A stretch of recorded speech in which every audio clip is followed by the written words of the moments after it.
impact. And this can be through shared value creation, it can be through embedding ESG practices, etc. As we know, there's a lot of pressure organizations have been facing.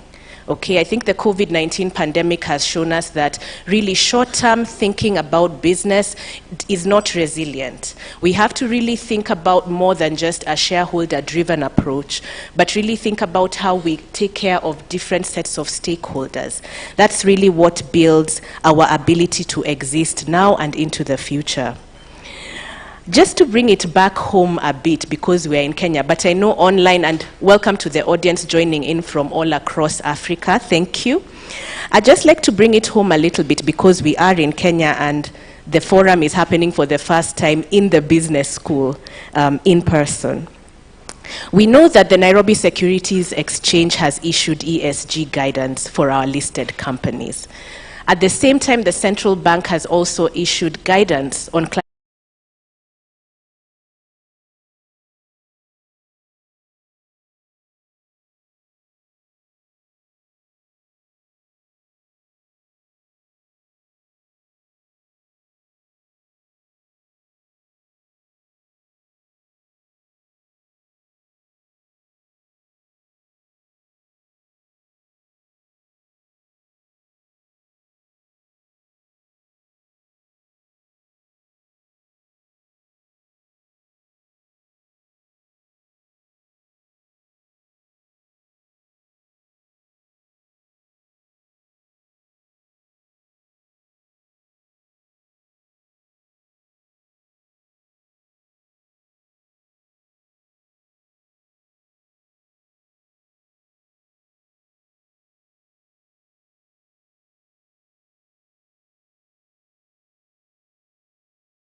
We know that we'll be defined by the chances we take, the people we meet, and the people we help.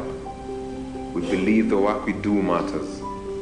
We know that everything we do today leads to a better tomorrow. We believe in our mission to serve society and shape the future. We are not afraid to face the unknown and conquer our fears. We know that without perseverance and commitment, nothing happens. We shake off the doubt and get back up when adversity hits. We don't fear failure because we know that is where all the lessons are. We don't give up and settle where we are. We go after it with all our strength and capacity. We show up and fight for it with all our tenacity. We know that tough times give rise to new opportunities. We are not most people. We are the leaders that break through barriers. We are the leaders that build the future. We are the leaders that make a difference. We are Strathmore University Business School. Join us.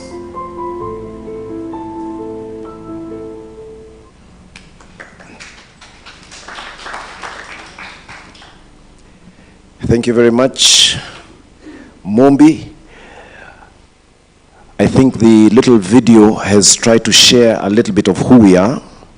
But before I go into my short remarks, I would like to welcome all of you to Strathmore Business School. You are most welcome, you are most welcome, you are most welcome. If it is your first time, congratulations. And we always tell those who come here for the first time that it should not be your last time. So you're welcome again and again. I was very amazed by one of our guests from India. I thought he was here for the first time, but he told me this is the third time. But I'd like to really recognize the presence of all you distinguished guests, friends, and in particular, we have some particular individuals who have gone out of their way to be with us today from their busy schedules. I'd just like to mention very quickly, we have with us today Teki Bernard, the CEO of Shift Impact Africa Group, very instrumental in organizing this with us at this venue. We have Amit Kapoor, the chair of the Shared Values India and India Institute for Competitiveness. He's a gentleman I met today who told me he's been here 3 times before, 2 times before, and I was quite amazed. He just arrived last night. He's leaving this evening to go back to India, so you can imagine the commitment. Amit, welcome. We have Pauline Mbaya, a very, very close collaborator of Strathmore Business School and its programs. She's the executive director of the Stanbic Foundation, doing excellent work in many areas with various stakeholders. With us also we have Geoffrey Odundo, one of our Strathmore alumni, the chief executive officer of the Nairobi Securities Exchange, and a great collaborator in many initiatives here also. We have Joyce Gashungi Waweru, the CEO of PACPRO, doing very great work in sustainability in the area of plastics. Steve Kiptines, the Chief Corporate Affairs Officer of Safaricom PLC, who is also one of our panelists. We have Rita Kavashe, a very decorated CEO in our landscape, the CEO of Isuzu East Africa. Karibu Rita. We have Barbara Jensen-Voster, Communication and Stakeholder Advisor for Projects in Houtrain Management Agency, here from South Africa, but also building a home here in Kenya. She told me earlier on today, she loves this country and she's building a second home here. Karibu Barbara. We have Kebur Gena, the Executive Director of the Pan-African Chamber of Commerce, I believe all the way from Ethiopia. Most welcome, sir. And we have Vuyo Lutseke, the Executive Director of Shared Value Africa Initiative, also based in South Africa. So welcome, distinguished guests, and all the guests who are here. You're all very distinguished. I could not name each of you by name, but you're most welcome. I believe we also have some guests online, so you're also most welcome. Karibu sana. We are here today for this CEO Connect forum. Very brief remarks. I have a few minutes. Apart from welcoming you, I just want to share with you 1 or 2 things in my brief remarks. Many years ago, in the 80s, as a young economist student doing what we then called A-level economics, I had a teacher called Mr. David Anderson, God rest his soul in peace. He was my economics teacher. And he gifted me a very interesting book at that time, a book that was published in 1973. The book was called Small is Beautiful, a study of economics as if people matter. It caught my attention because that is the first book that ever talked about a sustainable future, protecting the planet from an economic point of view. Neoclassical economics at that time did not talk about a sustainable future, but this is the first economics book that did. And in that book, the then editor of the Daily Mail, Mr. Peter Lewis, wrote a foreword to the book. And he said, the basic message in this book is that man is pulling the earth and himself out of equilibrium by applying only one test to everything he or she does. And that is money, profits, and scaling up of operations. Peter Lewis then went on to say, we have to ask instead, what about the cost in human terms? In happiness, in health, in beauty, and in conserving the planet. That was the question. That was the comment that Peter Lewis had. And when he talked about conserving the planet, we are talking about this beautiful place called the Earth, which belongs to all of us, which each and every one of us has a stint and a period and a time to be in. And this is the time we are in. This is our time. It starts and it ends. And all of us have a chance to be on this planet. The question is, of course, what do we do with that time? So the currently reality that we face is one that perhaps E.F. Schumacher in his book was trying to raise awareness about at that time. And that current reality that we seem to have embraced is the short-term view, where we focus on having more despite finite resources, where we talk about destruction of ecosystems resulting in disharmony and imbalance, where we talk about rising inequalities and loss of hope for the majority, especially the younger generation. And of course, we talk about fewer and fewer privileged few who continue to ignore the plight of the many, many who are existing and will come after us. The question is, for how long before collapse and chaos may happen in this particular reality? We need to move to a better reality. And it is like climbing a mountain where if we're to climb to the peak of the highest mountain in the world, called Everest, we have to take one step at a time. What can we do? Perhaps the phrase shared value talks about what we can focus on, which then informs what we can do. The time is now, and we have to focus, therefore, on sustainable business practices. We have to focus on purpose and not just profit.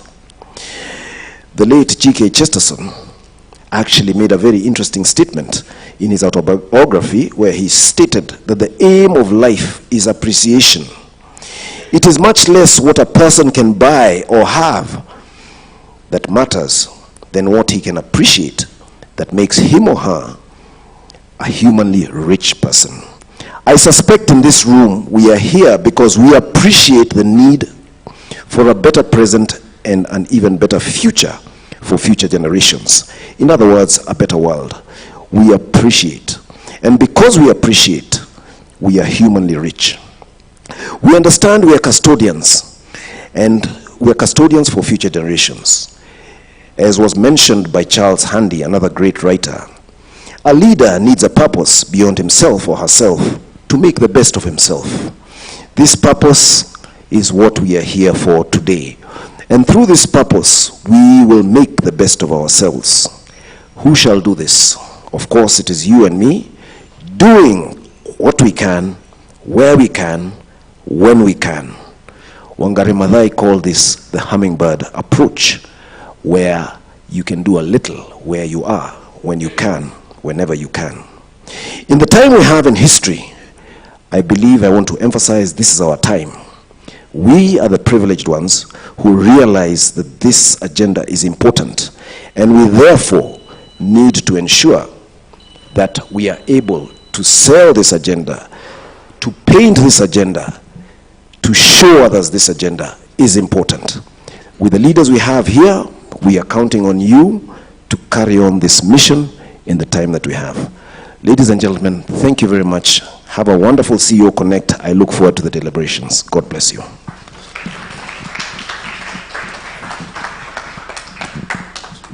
Thank you so much, Dr. Mwangi. Very inspiring words. I think what stood out for me from what you've said is, I think historically we've often looked at sustainability, as something that we do because it is something that feels nice. Yeah, people do it as if it is a peripheral activity, whereas we're saying that if you really embed purpose, if you really think about how is our business going to survive now and into the future, you really need to think about not just profitability, not just economic growth. You really need to think about the community around you. You need to think about the environment around you and its well-being. So I think I would now like to go to the next part of the program and introduce none other than Tiki Bernard, who I'm happy to say is now actually a friend. Tiki is the founder and the CEO of the Shared Value Africa Initiative and Shift Impact Africa. Okay. The SBAI was founded by Tiki's passion and drive to make a difference, and the realization that business has the potential to do much more to accelerate the change that we want to see on our continent and beyond. Tiki, I'm so happy to have worked with you for all these years, since 2019. I don't know anybody else who is as passionate as you are about shared value and sustainability. And again, it is really our great honor to have you here with us today. Welcome. As Tiki comes on stage, I think we will also cue another video. Thank you.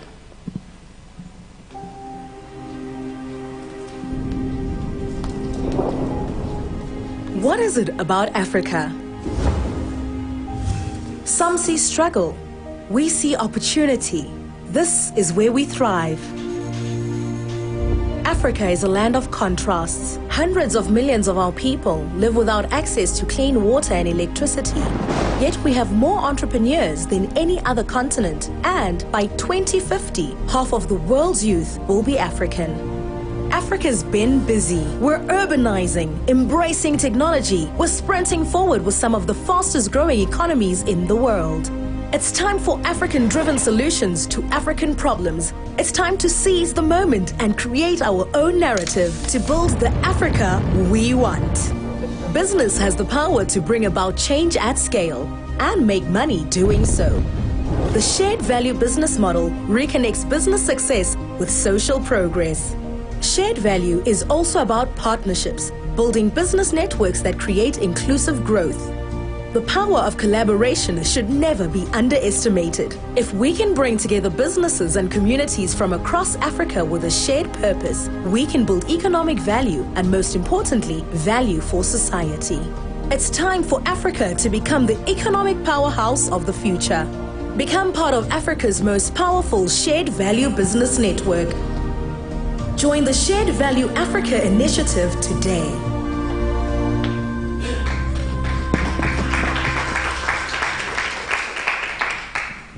Good morning, everybody. It's very good to be back at Strathmore again in person. We've been back online, but not in person. And really great to see, a lot of you here. I know we haven't spoken yet, but I recognize you in the audience. So I just want to say thank you, Mimbi, for that introduction. And I want to say to all of you, I stand in front of you today as a fellow African, as a shared value activist and advocate, and as the CEO of a Pan-Africa group, the Shift, as Mimbi said, Shift Impact Africa. So just a little bit to build credibility on Shift Impact Africa group. It consists of two companies. The first one is Shift Impact Africa, which is an advisory and consulting arm that helps to build, and our focus is building business development in Africa. The Shared Value Africa Initiative is the advocacy and training arm, and as part of a global network, we take pride in our expansion into 15 African countries over the past 5 years. Our mission within the worldwide shared value community is multifaceted. We strive to inspire, influence, and aid companies in making transformative shift from focusing solely on profit to achieving profit with purpose. To us, true value creation is a holistic process, which isn't just about yielding shareholder returns, but about consciously considering all stakeholders. We firmly believe that a strategic approach to value creation and addressing ESG lies within the business management concept of creating shared value. Shared value advocates for profitably addressing the social and environmental issues that we face daily as organizations. By using this tool, we can address these challenges aligned to ESG requirements while creating valuable opportunities for all stakeholders.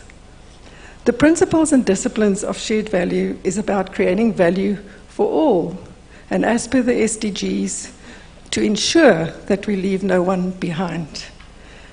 There are many global examples of organizations that are practicing shared value. There's not one, I think, that gets it, and Amit will bear me out on this, is that there's not one that gets it 100% right. But we have a really, really stellar example here in Kenya, which is Safaricom. So we, as an organization from the Shared Value Africa Initiative, for us, Safaricom is the Africa example of creating shared value. And it was the late Bob Collymore that said years ago, no company can continue to be successful if the community around you is failing. And that is still so true, you know, when we look at it from a business perspective. And today, our topic is about value creation for all.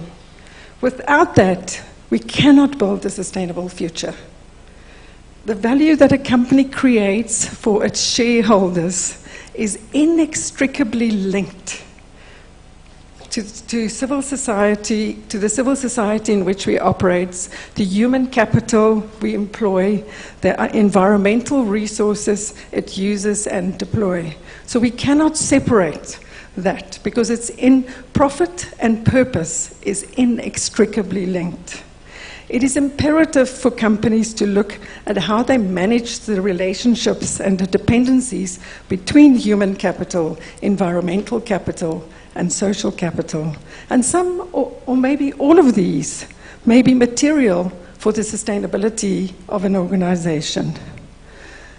Each of our speakers here today, I want to say thank you for all of you being here. You were handpicked.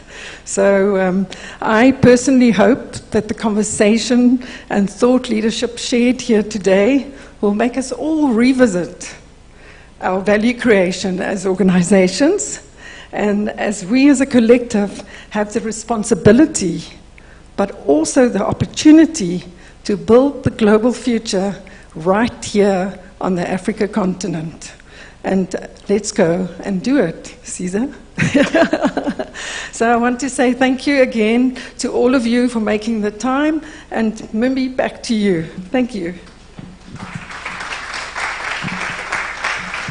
Thank you.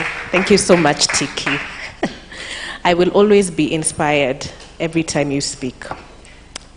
So I'm happy next to introduce Prof. Amit Kapoor, who is an honorary chairman at the Institute for Competitiveness in India and a professor of Stanford University. So, you know, you wear many hats. Literally, I can't manage to read all the affiliations you have because there are so many. Thank you for joining us, and most welcome. Thank you.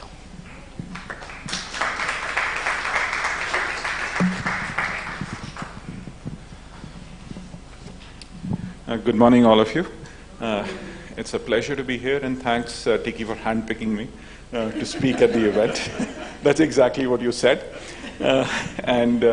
It's absolutely a pleasure to be here. So, you know, like what Caesar was saying, or what the Dean was saying, was something exceedingly important. And that's a fundamental thing that's happening in the world, and that is about that our climate is dying. If you really like it or not, the climate is dying, and it is quite likely that we as a species will be extinct in the next 2,000 odd years. I think we have to, one, remove our hats of thinking that we are the most superior species to have walked on this planet. I think we have to drop that arrogance of thinking that we are the best creation of God. I think leave that, because you're not.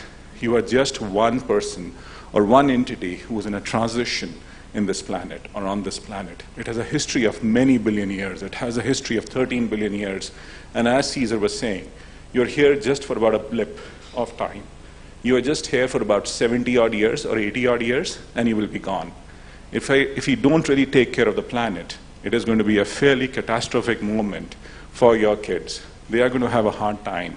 What you're seeing right now is just a tip of the iceberg. What we have seen right now with the climate catastrophes that are happening is just very simple. Let me give you an example in terms of like how climate is going to affect the world. In a place like Asia, it is quite likely that about 1 billion people will be without water in the next 40 years. And when I'm just talking about Asia here, I'm not talking about Africa, the kind of challenges Africa will face, or what is going to actually happen to the ice caps, what is going to happen to the world in terms of like what is going to happen in US or Europe. But what we know is, for sure, it is going to be a fairly difficult moment for the world. The surface temperatures in the world have risen by close to about 5 degrees centigrade in the last 10 years. If you really look at the inhabitable situations that we are facing today, it is absolutely appalling. When you talk about a place like Death Valley, a lot of you have heard of Death Valley in the US and California. They actually say it is the hottest place on the planet. But if you realize, in a place like Delhi, we touched 123 degrees Fahrenheit last year. So that is just the beginning of how hot it is actually beginning to get. Because at 123 degrees Fahrenheit, what we are saying is that we are actually surpassing the level of human endurance. Because human endurance is also limited in terms of how much heat can we actually sustain. If you really look at the past 300 years, I actually started with this very important idea that we have become very, very arrogant. In fact, it actually is. It is the arrogance of ours that has actually driven the way we have actually driven things. We have become a very self-centered set of people. We have actually become a set of people who's looking at individual rationality, and we need to change that model. If we do not change that model of individual rationality, we will go to what we call as collective irrationality. Because today, what we are seeing in the world is all about collective irrationality. Moving ahead, if you really look at the changes that we are seeing in the world today, one is, of course, climate change, and just going deeper into the whole business construct of environment. What is climate change? What is pollution? Pollution is all about not using our resources right. Pollution is about underutilization of resources. Because we are underutilizing our resources, that means we are actually just, the efficiencies are low. The efficiencies are low, we are actually wasting a lot of stuff. So we need to change that. But other set of challenges that the world has actually seen, and especially in the last 4 or 5 years, there's something very important that has happened.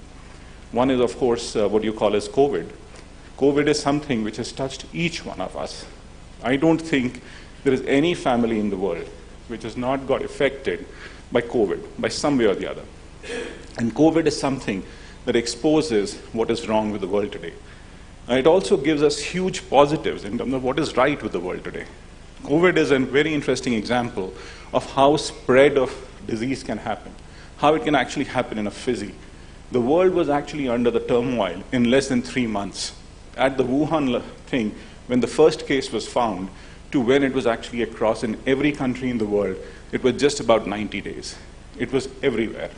The world went into a brutal lockdown and everything stopped.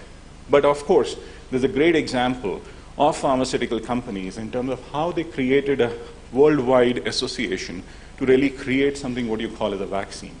Of course, you will have people who would think that vaccine is something like oddball thing, not good, or whatever. Don't look at the anti-vaxxers. What I'm really trying to tell you here is that vaccine is something which happened through a collective effort. What happened in London laboratory, what AstraZeneca was doing, was something that came to India, which actually helped India quite a bit. In fact, India did actually share that vaccine with quite a lot other parts of the world as well. So a lot of you actually used Covaxin, or whatever be the name of the drug that was actually there. So it was a global association that created it. It was a great example of how economics should actually work. It was a great example of how exploitative business models should not be. Because initially, the pharmaceutical industry was always being pushed into the corner and said that they're exploitative. But at least for the COVID vaccine, we have clear evidence the exploitation was not there. At least in India, we were able to give vaccine for $2 a person. That is hardly any cost. And that is the price that the government paid for it. It was not something that we were actually paying from our pocket. So that was important that actually happened. The other thing that has happened is the challenge of deglobalization. Deglobalization is something very, very deep-seated right now, because it reflects on what is wrong with the world today. If you really look at Brexit, Brexit is a great example of what has happened to the world. Why has Brexit happened? Brexit has happened because it's a story of inequality. What Caesar was saying in the beginning about inequality, Brexit is about inequality because people in that part of the world started believing that they're being left out. They felt, if you really look at the corollary, or if you really look at this whole deep idea, there's something very interesting. the population which said that we have to be part of the European Union are the same set of people who possibly said that they should exit the European Union. Because they were young in the 1970s when the first referendum happened. And they were the same set of people who said that I need to be out of it. So what has gone wrong with the whole idea of globalization? The whole idea of globalization is that people have started feeling that they're getting exploited. We have got our business models wrong. And we need to get our business models right. Let me give you an example. In fact, when Tiki was talking about, say, something like shared value, what is shared value per se? Of course, there are principles of shared value that you need to actually look at. But we need to actually check out our heroes very, very carefully. Because the heroes that we talk about in the idea of shared value do not necessarily need to be the heroes. A very important example that actually comes to mind is somebody called Nestle. A lot of people believe that Nestle is one of the epitomes of the idea of capitalism or what is right. From my point of view, Nestle is a reflection of what is exactly wrong with the world today. For a simple reason, let me give you an example here. When you talk about coffee beans getting grown in Africa, what is the kind of money that actually comes to the African farmers? And what is the kind of money that goes to what you would call as the Nestle value chain? The money that comes to the African farmer is just about 7% of the total profitability or the total value add that actually happens. So Nestle makes 93% of the value add. Is that model right? Absolutely not. In fact, that actually creates a situation of the haves and the have-nots. The farmers will always be left behind. We need to change that model. And are there any examples of those set of models is a very important question. There are examples. Let me give you a couple of examples from back home in India. I do not know how many of you visited India, but let me give you 2 examples or 3 examples of what has happened there. There's a very interesting company called Amul. If you've heard of Amul, Amul is a milk company which collects milk from the farmers and distributes it across the country. There are other companies like that, like Mother Dairy, who are there, Nandini is there. So what they do is they actually collect milk from farmers and give it back to people or distribute it to the people. But you know, like somebody like Mother Dairy, it sells close to about 2 million liters of milk in a place like Delhi every day. But this is not where the story ends. The story is that 83% of the money that they collect on the retail storefront goes back to the farmer. And they're still profitable. So if any corporation actually comes to you and tells you that they cannot make money with the kind of exploitation and the models they've actually made is horrible, is absolutely untenable as logic. If you really look at the corporate salaries, the CEO salaries, what business does a CEO have to have a salary which is 1,000 times the multiple of anybody else who's the lowest paid employee in the company? We need to talk about that. Why should we not talk about that? All of you, all the CEOs here will actually feel disturbed when I say this. Right? But for a simple reason, this is a question that we need to ask. How do we distribute that income per se to all the people involved? Because the value creation happens somewhere else. Let me give you an example in terms of how exploitation can also happen. We look at the franchisee businesses in the world. And the franchisee model can actually be very, very exploitative. And when you talk about this whole exploitative model, it's very simple.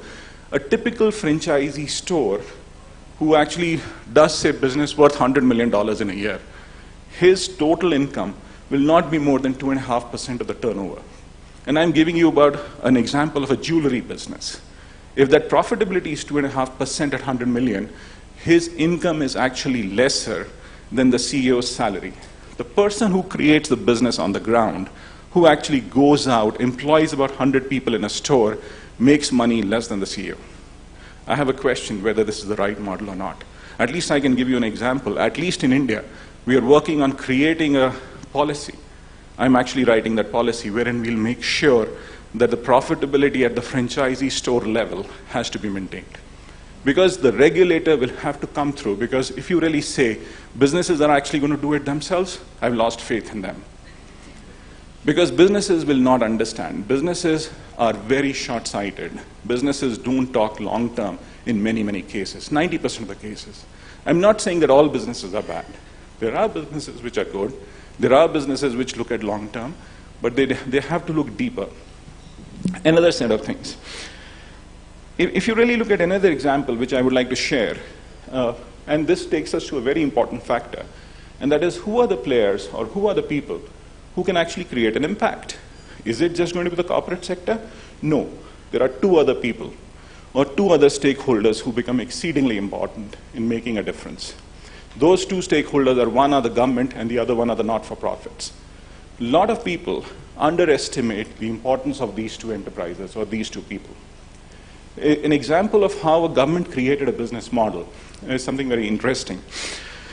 If you know India per se, India has a huge tribal population. So if you go to a place like, say, Gujarat, which is one of the most prosperous locations in the country, it has a tribal population, and these women were not gainfully employed. They were just making something like close to less than $50 a month. So $50 a month as a tribal person, this is all that they were making. The government said, let's create something called as a mechanism to collect seeds from the ground. So they started collecting neem seeds. So neem is a tree which actually throws seeds and whatever, and they were collecting seeds. And there were about 10,000 women who got involved in collecting seeds from the ground.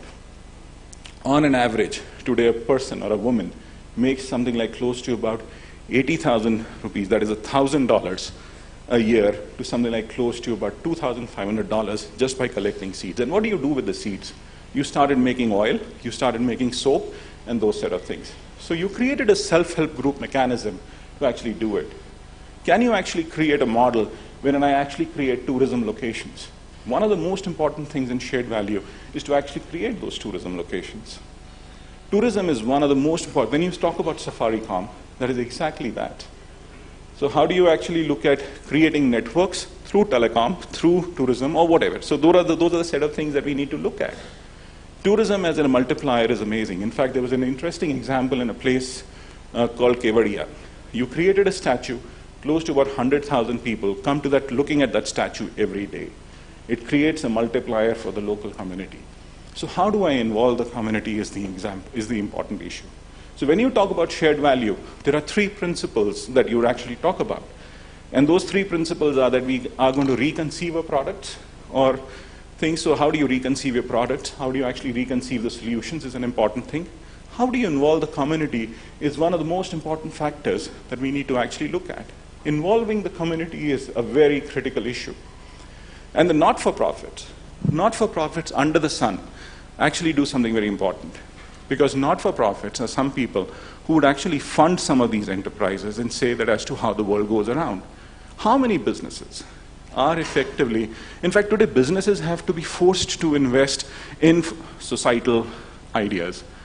Not-for-profits actually do it automatically, but what we need to do today is that businesses need to actually grow up and say that we will invest in societal things. And this is where the whole idea of capitalism needs to be relooked. And what is that relooking of the idea of capitalism? There are two principles. One is what you call as ease of doing business. Fair? This is what businesses will always talk about. Oh, this is the place where ease of doing business is good, we'll enter into this country.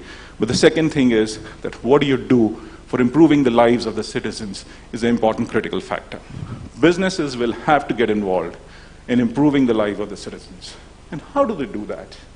A very simple set of examples or numbers. When you talk about education, education is one idea where everybody can invest. Strathmore is doing something very nice, but there is something more that needs to be done. How do you scale it up? How do you take it to the larger set of people? If you really look at higher education per se, it is important, but what matters is what you call as foundational learning. What happens in schools? What is it that we are actually doing in schools? For every additional year of schooling after grade 8th, people start making additional money, which is close to about $500 for every additional year of schooling. So we need to invest there. We need to focus on outcomes at the school level. In fact, Tiki said something very important, or at least one of the videos said social progress. Businesses should get involved in terms of understanding what social progress is all about. In fact, what are the kind of opportunities that I'm actually creating? What are the kind of foundations for well-being that I'm actually creating? How am I working on those ideas is an important critical issue. If you really look at it, we need to measure social progress at all levels in a country, in all our communities. And that is where we should say we create solutions for those communities. Today, when you talk about small is beautiful is a great example of how we should look at capitalism. I'm sure all of you know of a person called Gandhi. So Mahatma Gandhi, I'm sure all of you have heard of or know. From my point of view, one of the most revered people. I think a very, very startling thinker as well. But he made a very important statement when he was alive, that we need to create economies which are resilient at the local community or the village level. Can we do that? Large enterprises are good, but you will have to create solutions which are at the community level. Because if you do that, that is when you will actually be able to take care of your environment. You will actually make something which is sustainable, and you will do something which is far superior than what we've actually been doing. In fact, the other thing that I need to talk about, and the last thing here, I think my time's getting up, right? So 2 more minutes. We are entering into an age which is the age of anger. Everybody's angry right now in the world today, right? So how do we actually mitigate that crisis? How do we actually work together with communities is an important question here. What corporations can actually do? Can we shed? There is this whole debate that happens between left and the right, who's wrong, and those set of questions. The question is that we need to talk about humanity, not anything else. We need to talk about people. We need to talk about quality of life of people, and that is what the measure should be. The measure should not be input, but output and outcomes that we are able to produce. And as individuals, what is it that we have to do? As individuals, the question is going to be, each one of us in this room has to define what is the contribution that I make to the world rather than what others are doing for us.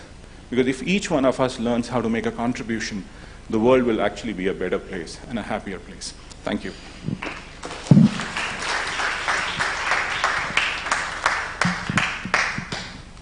Thank you so much, Prof. I think you've challenged all of us. Do you guys feel challenged? Yeah. The contribution we are making. We need to end the pandemic of anger. Okay, so next we have another expert speaker and industry leader, Pauline Bayer. Pauline serves as the executive director and head of Stanbic Bank Foundation. She's passionate about building meaningful partnerships to drive forward socioeconomic growth, and her role is centered around spearheading key processes, systems, and initiatives implemented in the foundation. I'll just mention something which stood out for me as I was reading her profile. During her tenure at the foundation, she's been able to drive public and private partnerships through engagement with the government and its entities, including the Ministry of Trade and Industrialization and the Ministry of Health in Kenya. I think that really speaks to what Prof was sharing about the power of working with different entities such as the government and NGOs. Pauline, you're most welcome.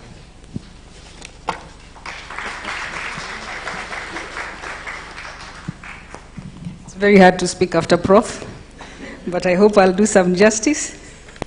But I think from where I sit, and greetings to everyone, what I'm going to share is a Kenyan experience.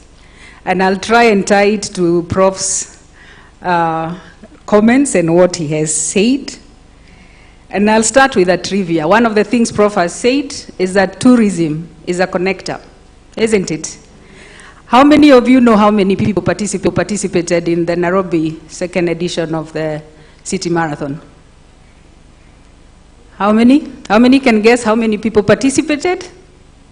It just happened last weekend. Actually 2 days ago, Sunday. 3,000? 5? 20,000?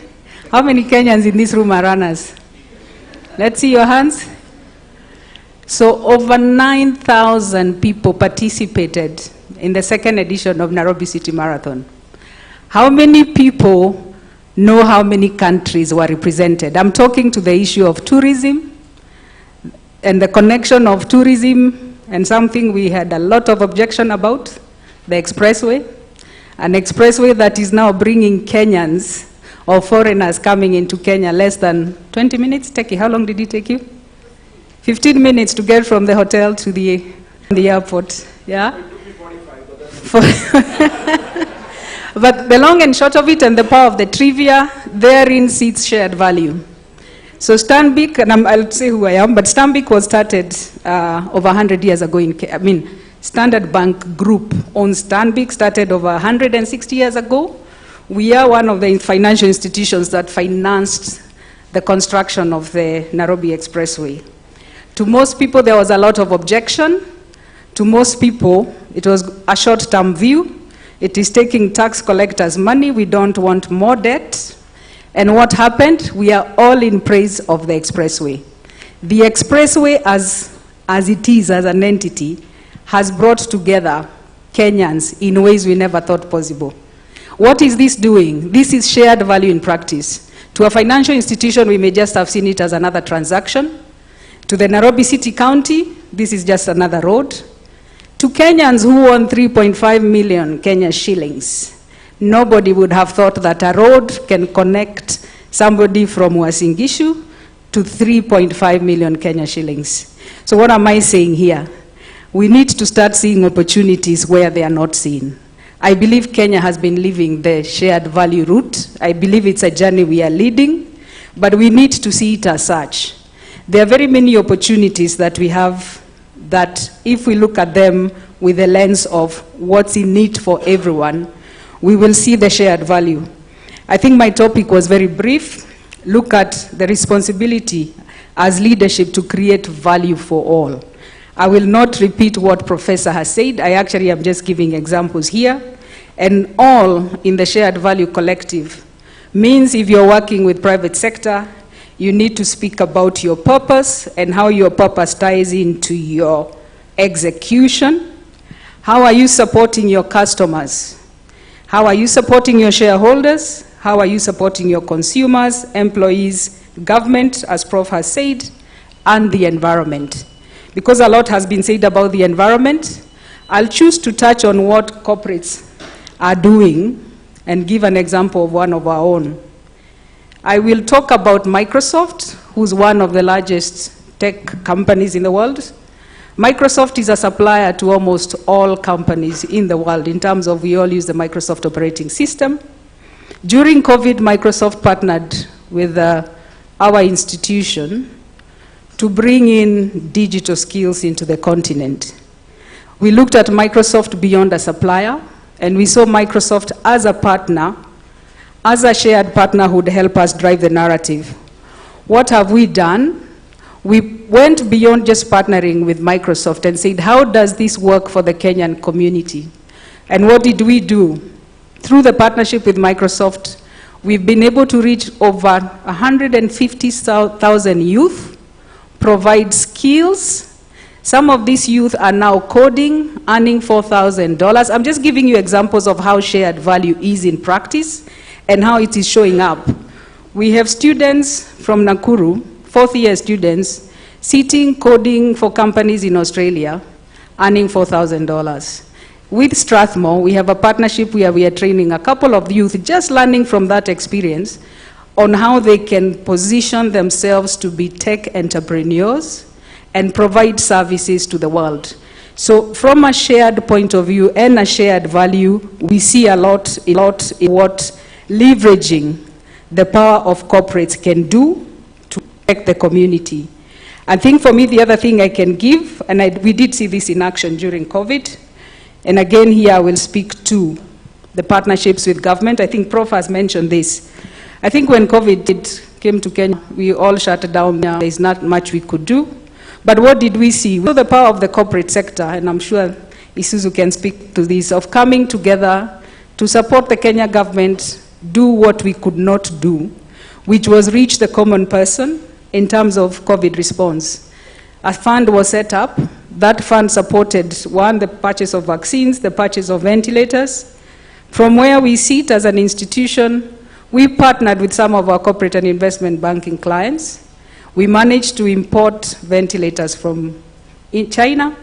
We donated, we actually almost doubled the capacity then. We donated those to the Kenya government. Again, it is leveraging the power of private sector to unlock opportunities. So going back to what I see as opportunities in business, again, Prof, you did speak to the one of reconceiving products. What are we seeing in that space? There is the emergence of fintechs, again, leveraging the tech platforms and all that. We are seeing market aggregators coming up as market disruptors, yeah? So somebody comes up, sets up a Jumia platform, every farmer now can put their product on the platform, thereby you go around the middleman. We are seeing opportunities coming where they have previously not been seen. In our own space now, we have somebody sitting in Kisumu, has set up a market aggregation platform, is buying fish from the smallholder farmers, aggregating that and distributing that, and is now looking at an export contract. The second thing we are seeing in Kenya is that businesses are beginning to redefine productivity in the value chains. So the example of dairy in Kenya, again, is another one we can talk about. This is one sector that speaks to the farmers and speaks to empowering the smallholder farmers and speaks to a lot more that you can do in the dairy ecosystem. We've seen this also in the tea value chains. How do you work with all that? But an interesting one I would want to mention, given the work we are doing with government, is what we are seeing in enabling local cluster development. I think a lot of us have heard governments talk about export processing zones, special processing zones. Who are the people playing in that? Yes, you have foreign investors, but beyond foreign investors, the government and NGOs and private sector has initiatives that are being put together to look at how do I grow cotton, buy that cotton, put it in a special processing zone, have it processed not in Nairobi but in the counties where it's done, and that generates value at community level.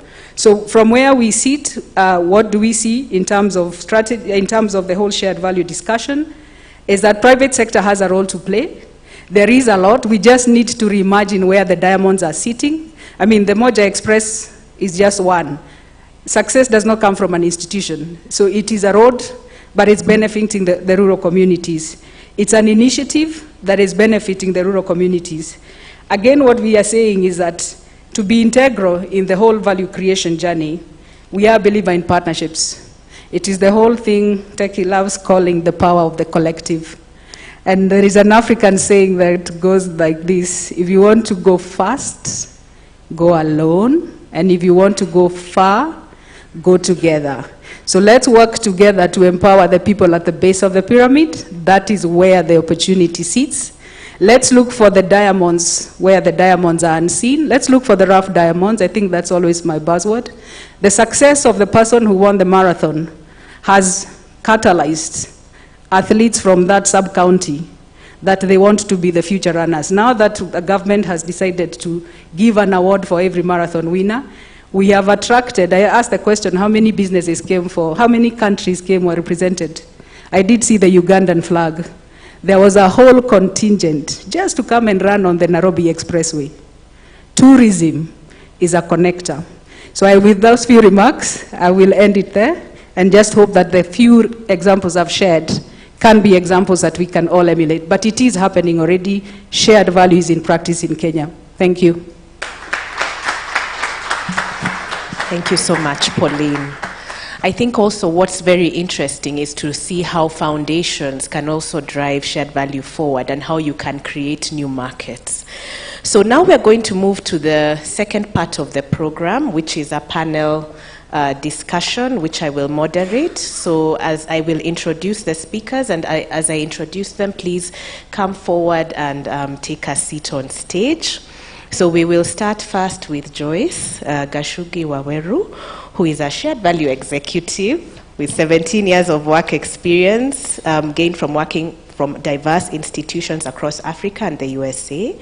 She is also the CEO of the Packaging Producer Responsibility Organization, PACPRO, charged with the responsibility of managing member organizations' post-consumer packaging through responsible consumption and production. Wow.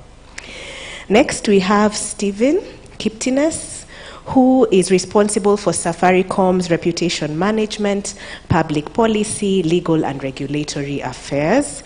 He is in charge of steering the development and implementation of Safaricom's corporate investment strategy, as well as overseeing internal and external communications.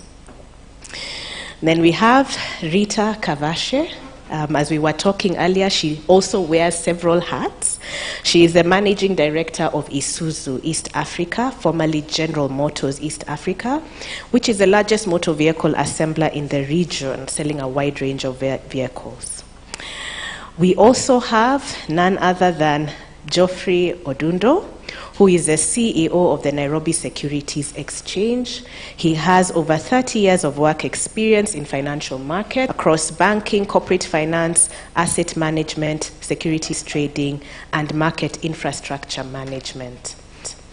Last but not least, we have Barbara Jensen-Vorster, welcome, who is a communication advisor on special projects to the CEO at the Gautrain Management Agency. She has recently retired from being the senior executive manager, communication and marketing at the same agency, a position she had held for the past 10 years. So welcome. Let's give them a round of applause.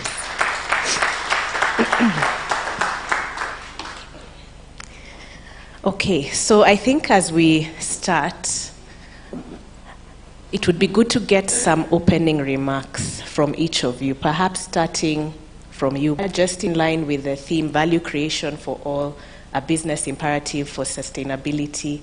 What has your experience been in Gautrain leading that, and what would you want us to learn? Thank you. Thank you very much, and thanks for the kind welcome.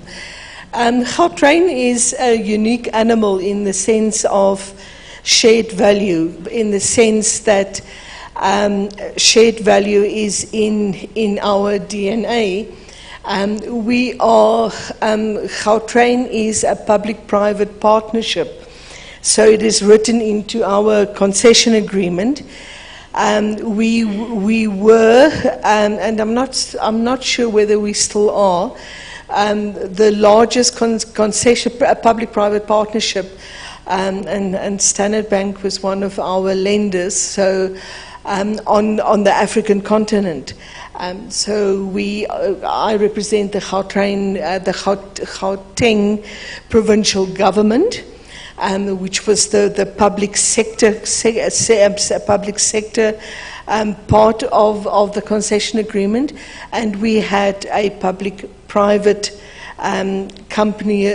We still have them, and so in essence, that is a shared value model, but written into a concession agreement. And it sounds like an utopia, but it has to be very well managed, because you can keep a lot of lawyers busy for a very long time. And what this is in essence, a concession agreement and a PPP, it is all about risk transfer and about where you allocate risk. But in essence, if you get this right, the community benefits. Because those of you that have visited Johannesburg and have got to Awatambo Airport and hopefully have used the Gautrain into Sandton, would have not, like some of you, had been stuck on the freeways into Nairobi from Jomo Kenyatta. It is 15 minutes every time into Sandton. There's no guessing how long it will take, whether it is 12 o'clock on a Saturday afternoon or 4 o'clock on a Monday afternoon, which is peak hour in Johannesburg. So ultimately, from such a public-private partnership, which is a shared value contract in essence, the community benefits. And if you are clever about it, what we did is we had a social investment project, money built into it. We said to as a government entity, we said that X% of the contract value should be allocated to a social investment fund that we administered.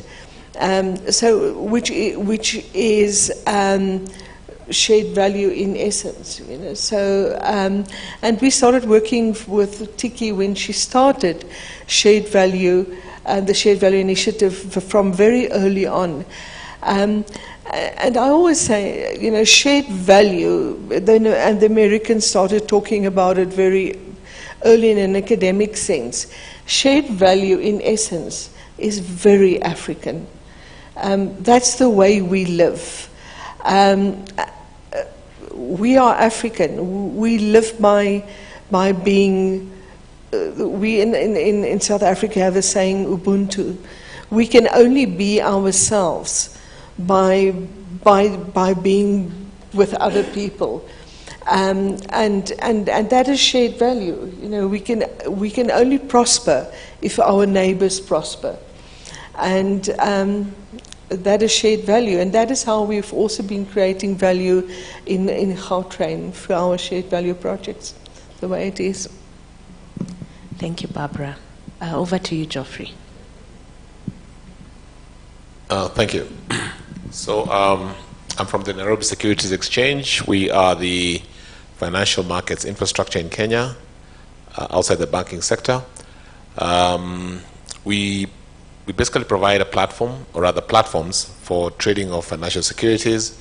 Primarily, we help you create wealth, but we also help businesses fundraise for their operations. We have 62 listed companies, and I'm in the company of our largest company, and to make sure he's healthy today, because that's 50% of my market is sitting with him. And we've been around for 70 years. Now, we originated primarily as really a profit-driven business, a profit-driven market. But around about 2014, we shifted that mantra to how can we create impact? And so we started embracing sustainability, and we joined the UN Sustainable Stock Exchanges Initiative, and today we are champions of sustainability, both in two fronts. One is promoting sustainability practices among listed companies, and the second is to provide sustainable finance opportunities for businesses. So under the first umbrella, we are driving and encouraging companies to adopt sustainability practices, especially ESG, not ECG. ESG is sorry. You see, they're closely related, aren't they? So ESG, and we issued an ESG voluntary disclosure manual in the market that is now becoming an industry sort of standard. It's open for everybody, both listed and unlisted companies, because just last week the International Accounting Standard Sustainable Board passed regulations, the first standards that are going to be now compulsory compliance to sustainable reporting. So I think for those companies that have adopted it, they are now sort of going to have an easier time. On the second hat, we promote the issuance of funding opportunities, that impact funding, and one of our classic examples was the first green bond we did for a company called Econ Holdings, which today is rolling out student purpose accommodation across the city. So we have that opportunity as well. Now, we work closely with Shared Value. Tiki has been our partner for many years, and because we believe that for a company to really survive, they have to be close to the community. They have to resonate with the community. You must share success. You must share value. And that's why we ask all companies, listed, unlisted companies, if you want to ensure that you are going to be there in the next 20, 30 years, list your company. We have to be aspirational. I don't know why Kenyans, we like small companies. So everybody here, I can guarantee you, has a side hustle. Who doesn't? You all have a side hustle, right? But it's not your main hustle. I think we need to change that mindset, because if you go to the US, and Prof can tell me, everybody starts a business with the dream to have it listed on an exchange, isn't it? Because what's the point? If it's your side hustle, it expires when you expire. So I think we need to change that thinking. Let's be aspirational. I have a platform for all companies, small and big, private and public. So sorry, I had to make a pitch. Thank you. Well noted. Thank you. Over to you, Rita. Yeah, so good morning. My name is Rita Kavashe. I'm the Managing Director of Isuzu East Africa.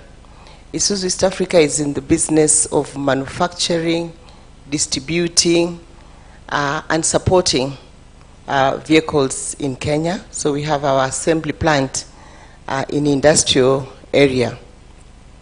So I want to share a story, because I guess maybe the audience is thinking, how do we deepen the whole issue of shared value in our organizations? So I observed our employees work on a project. And the project was those who are from Kenya to build the mobile ambulance clinics for Beyond Zero.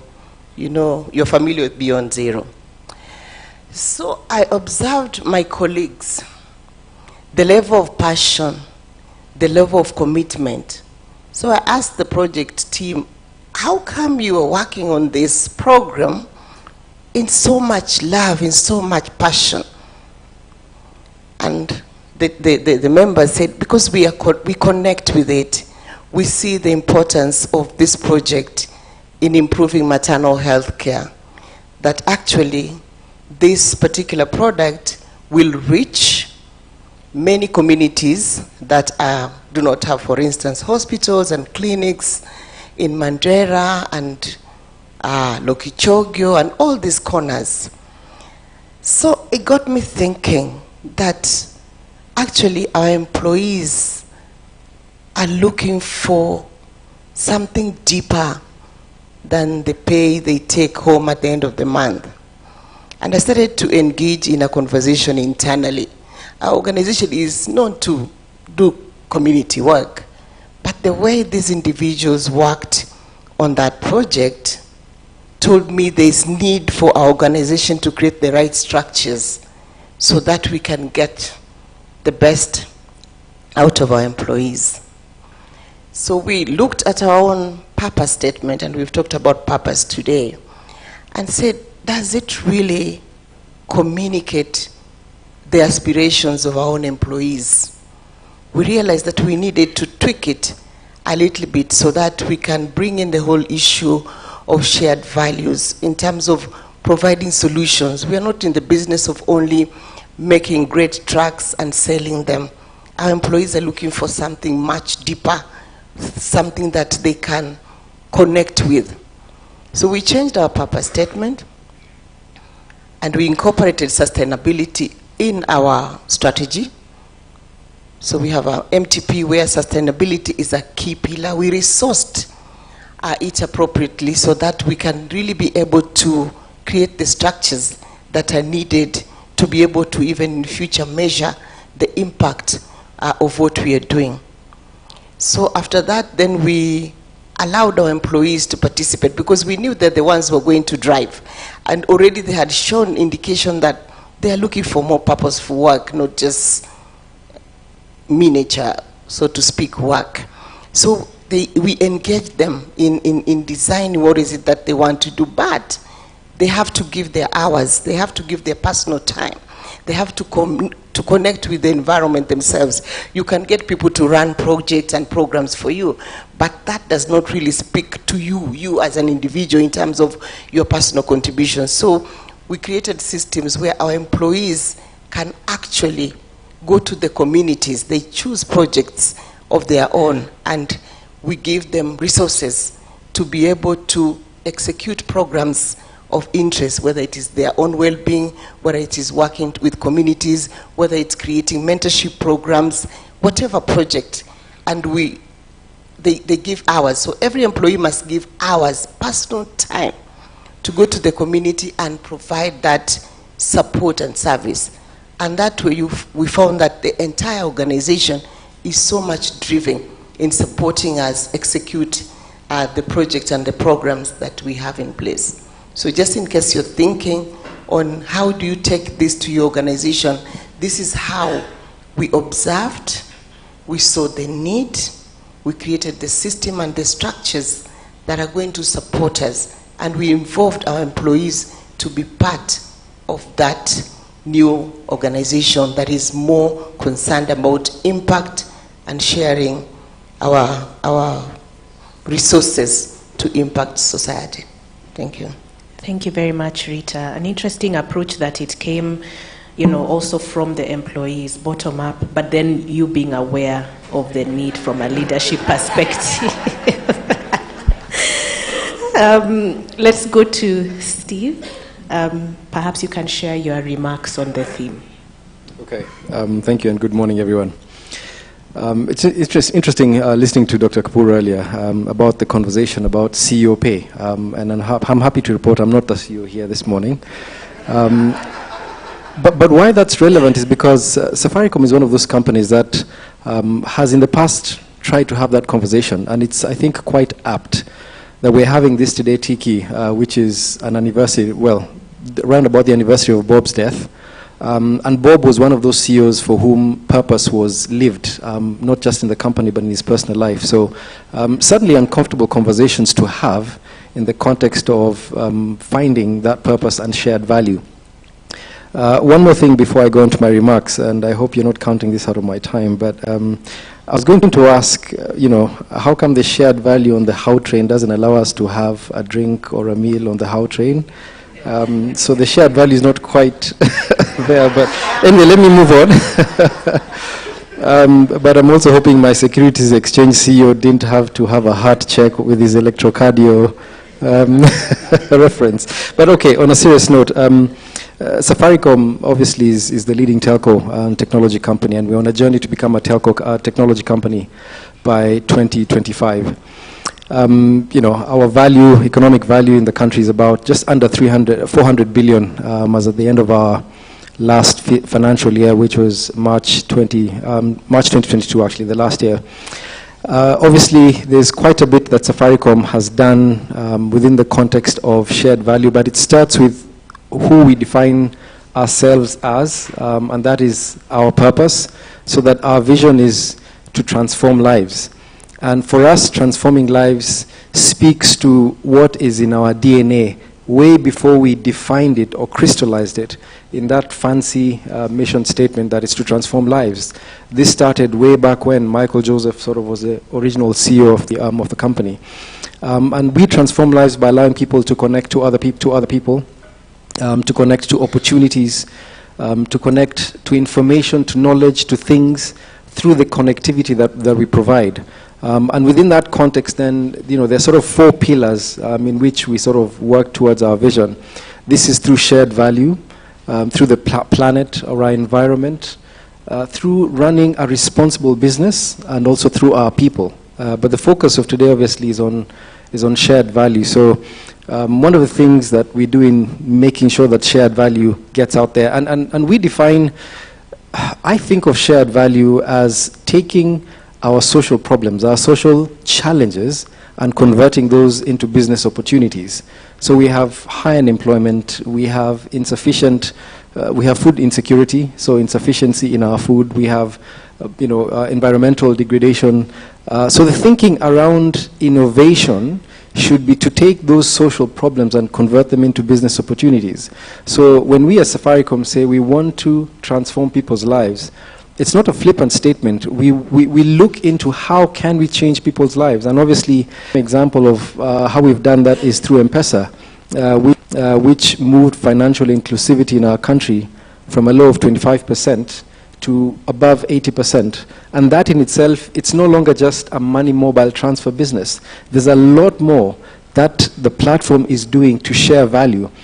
So, this is through additional products allowing people to save, additional products like credit. Obviously, we have, a Fuliza product that allows people, when you're at the till, you don't have sufficient money to complete your transaction, to do that. We have different products which even cater to the Muslim faithful, like Pesa Halal.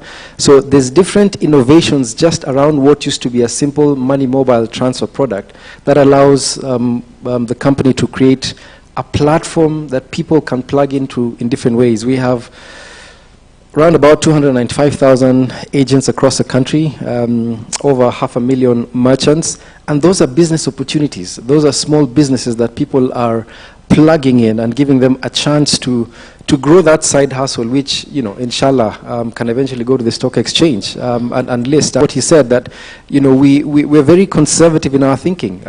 Side hustle should be scoped into what Facebook is today, into what the Googles of this world are. They started with that in mind. We're also trying to create, digital environments that allow people to plug in from an educational perspective. So there's a number of education programs that we have.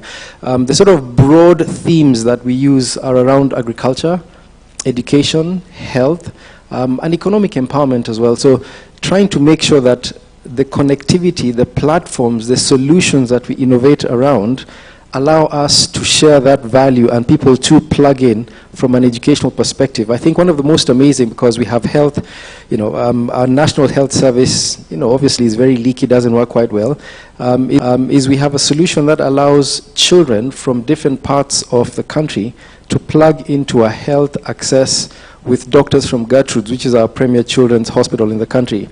Again, through connectivity. So we just provide the pipe, we provide the connectivity, and you have, a top doctor at Gertrude's who gives children in different parts of rural Kenya to access the same healthcare that my child would be able to access.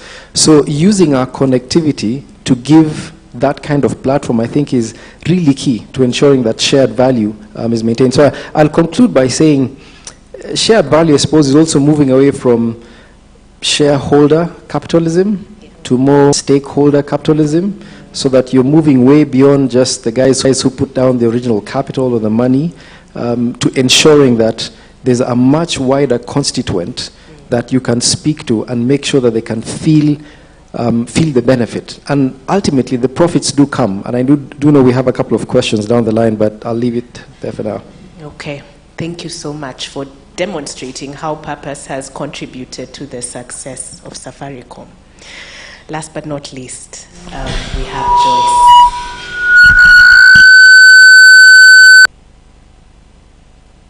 Yeah, thanks, Mombi.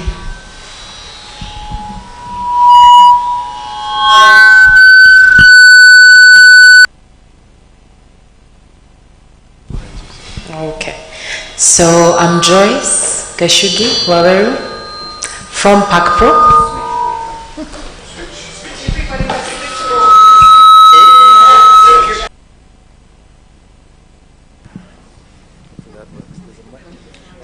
Okay, you can hear me?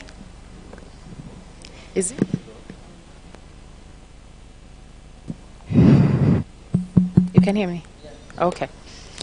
So I'm Joyce Geshugi Waweru from PACPRO. We are the Packaging Producer Responsibility Organization. And a little context to who we are. In 2017, the government of Kenya banned plastic bags that we were using. And at the time, they were also thinking of banning the PET bottle, what we commonly use to drink our water, soda, or juice. And most of you Kenyans in the room, you're aware we don't have access to clean water. And so bottled water is actually almost a must-have in our homes.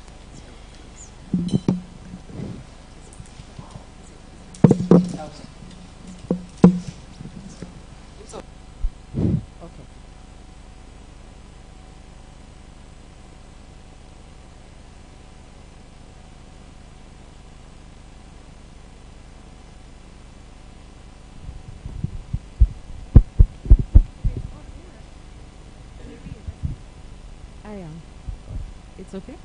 Okay. Yeah. So a lot of our companies had invested, put in huge investments into production lines for PET packaging, largely to scale production for their water, juice, soda needs. And of course, at the time, a lot of them had also profiled the risk that government was likely to ban PET plastic in the country.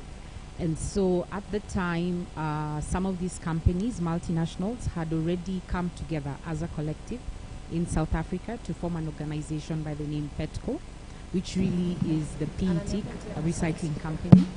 And they've been able to grow their collection and recycling rates for PET plastics to about 1 billion bottles every year in South Africa. And so they came to the Kenya Association of Manufacturers here, and together they said, let's start a collective here in Kenya that can actually demonstrate that we can do the same thing here.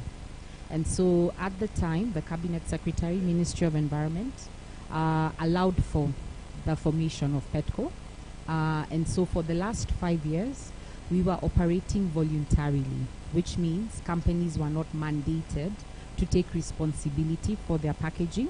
It was only those who felt the need or who understood it from an environmentally conscious perspective that actually chose to participate. So we started with about 7 members at the time. And then last year, just before His Excellency Uhuru Kenyatta left office, he passed a law, the Sustainable Waste Management Act, which now mandates companies, manufacturers, brand owners of different packaging and products to actually be responsible for their post-consumer packaging, which means from later this year, it will be impossible for any manufacturer, brand owner of products or packaging to actually put product in market without belonging to an organization like ours. Okay?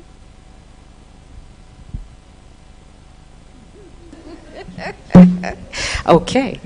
Yes.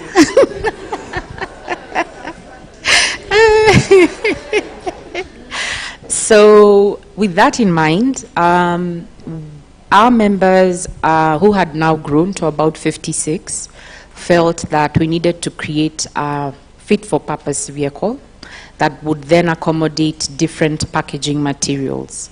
So in the last 5 years, myself and a couple of other people, the Kenya Private Sector Alliance, the Kenya Association of Manufacturers, we have pushed for government to actually make this mandatory. And we will now be having, there's a draft law, the Extended Producer Responsibility Regulation, which will probably be coming into effect in September. So if you're a manufacturer here, a brand owner, I'm just giving you a heads up. You can see me after this. So that's my 5-minute pitch.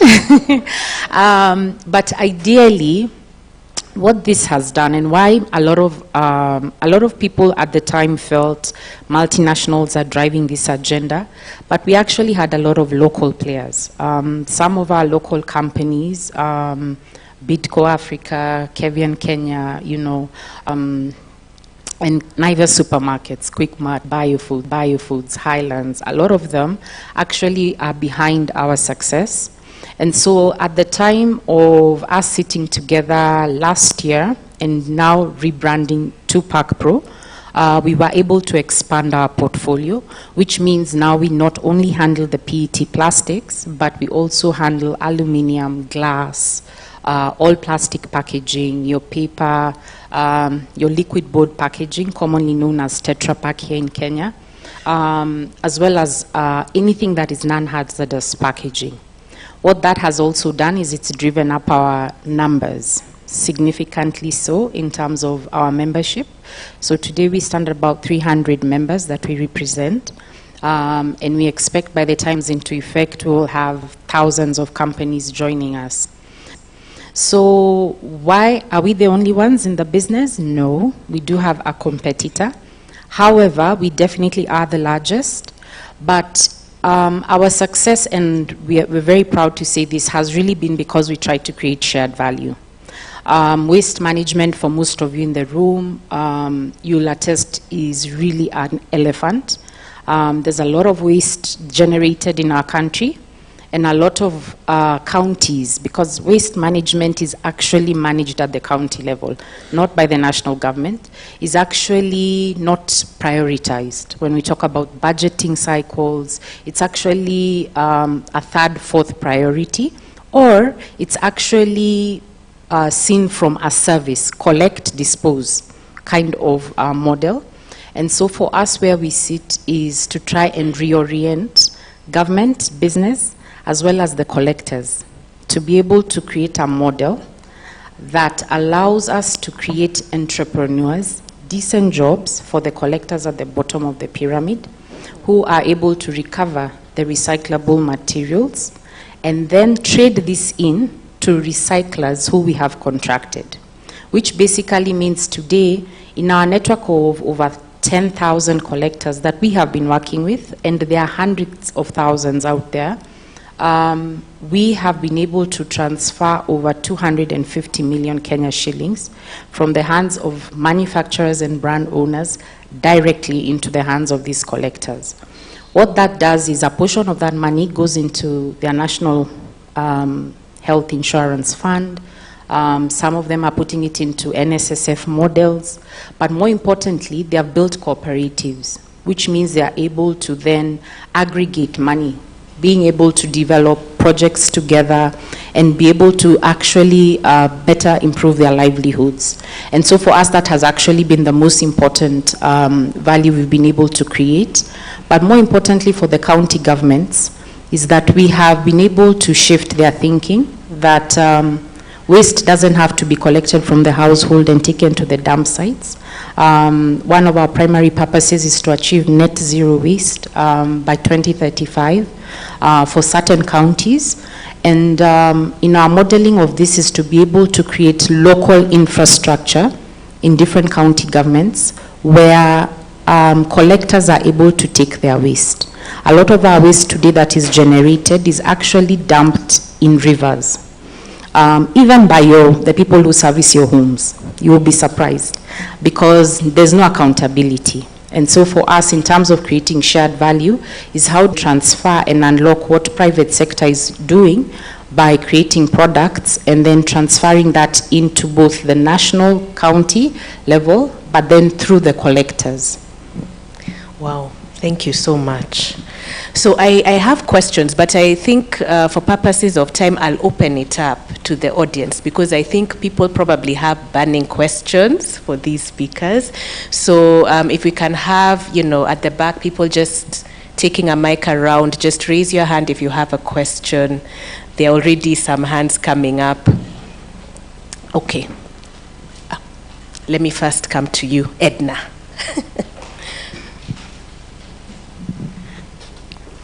Thank you so much, Mombi. My name is Edna Kimenju. I'm a ESG practitioner working at Deloitte, and my question is to NSC, particularly with the issuance of S1 and S2 just the other day.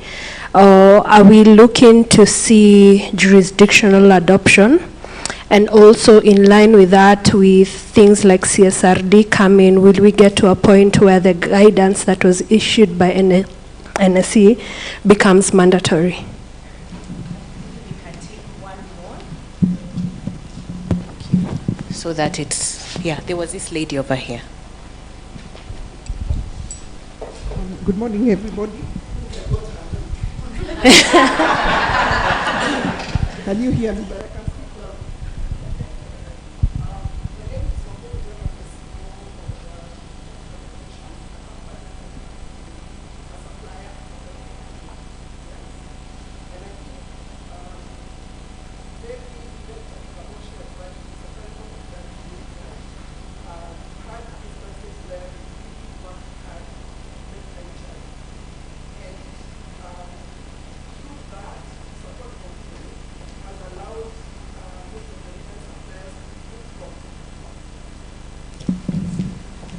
To do impactful business in this country.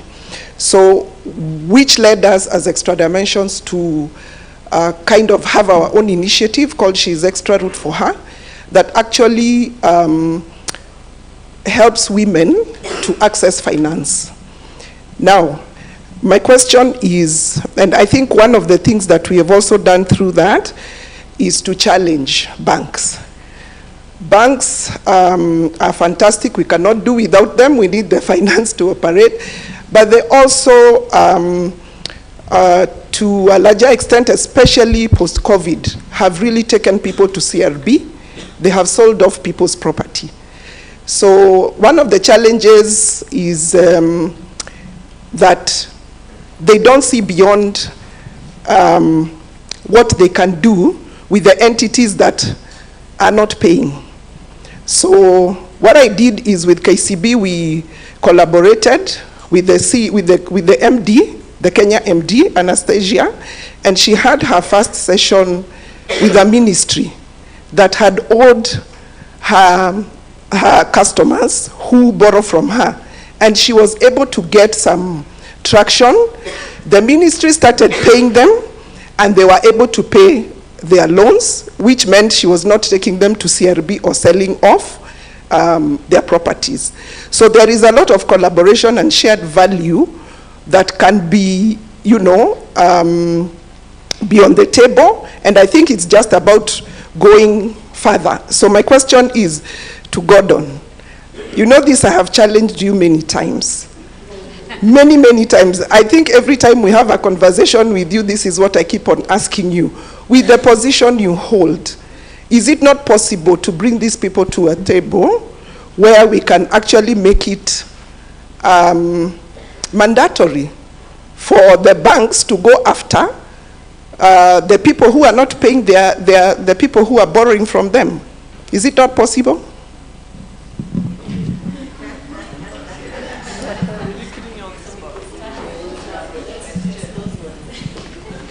Thank you. I used to work for a bank. Okay, I'll start with the first question. So on the new standards, the Capital Markets Authority is currently looking at how to come up with regulations that will bring some level of enforcement on these standards. But of course, there's going to be a whole deliberation about them, public participation, etc., because that's a process that we have to carry out. I know ISPAC will also be looking at this so that they can see how they can be adapted into the Kenyan environment. However, these are international standards. You won't see so much deviation from them. I think it's going to be along the line. They're going to mirror. Because the ISS standards have to be standardized. Now, for the ESG guidance that we gave, this manual was developed using the Global Reporting Initiative standards, and I think that's what Scope 1 and 2 have also sort of adopted. There's so many different other standards, but there's not too much disparity about them. So I think companies that have already adopted the guidelines are going to find it easier. Because the guidelines are not standards. The guidelines is a manual telling you how to comply to the standards. So we're giving you the how. We're actually cutting off the cost of hiring a consultant by making it cheaper for you to do it. You can still hire the consultants because we need to earn something. But that's how we're going to do it. I want to tell you that I don't think we're going to have a problem in Kenya because over 30 companies are now doing integrated reporting. If you look at accounts that come out today, they are a whole booklet. Before you get to the financials, it's a story about what they're doing. But that's good, isn't it? I encourage you, don't look at the numbers. Look at what they're doing and see whether they actually that's evidence that these companies are sharing value, because there's a lot of stories in those booklets and very good pictures as well. So, yes. So I think it's not going to be a difficult problem for us. And companies are also doing sustainability reporting, which is also now even going further, getting in-depth, giving more information than they should, beyond disclosures. On the issue of helping our supply chain, one of the things we're looking at, especially around ESG compliance, is also how are you working with your supply chain, and organizations that are doing well on a standalone basis on ESG and the supply chain is suffering, then those are not really, the whole ecosystem should come together.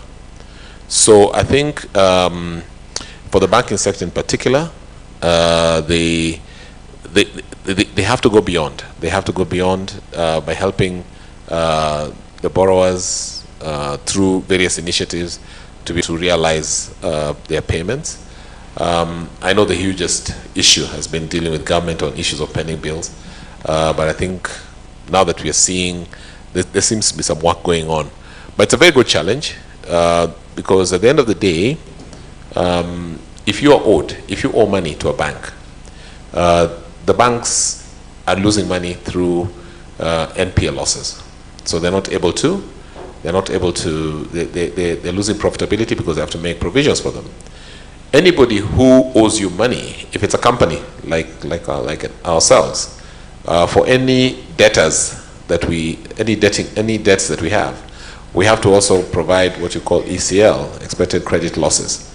So owing somebody money is not profitable anymore because the accounting standards is trying to say if you can't pay, then provide. And I think that should be the way to do it. But I think what shared value should enforce is that good companies should actually be seen to be having smaller credit cycles, efficient debt payments, all that, so that you're able to be seen to be a properly impactful company. And I think that's what all this should be able to achieve. A good challenge, and I think I'll still take. I've been communicating to them, but I don't know whether they will still do more. We'll still do more. Can I just?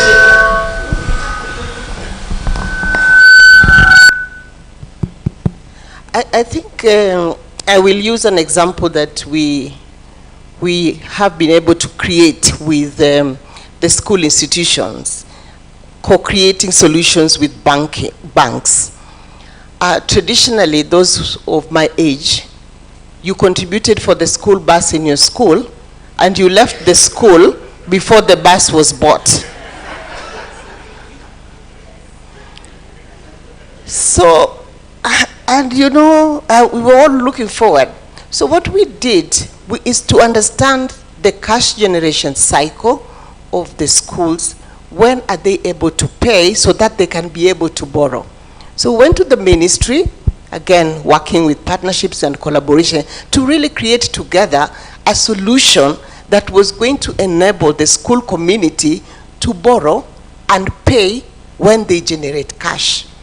And we created we solved a problem, but we created a huge profit potential for the whole industry, for those people who are playing in that segment. So I think there's opportunity to talk together so banks can be able to understand how does your industry, for instance, operate, and then working together to create those solutions. There's win-win in the entire value chain.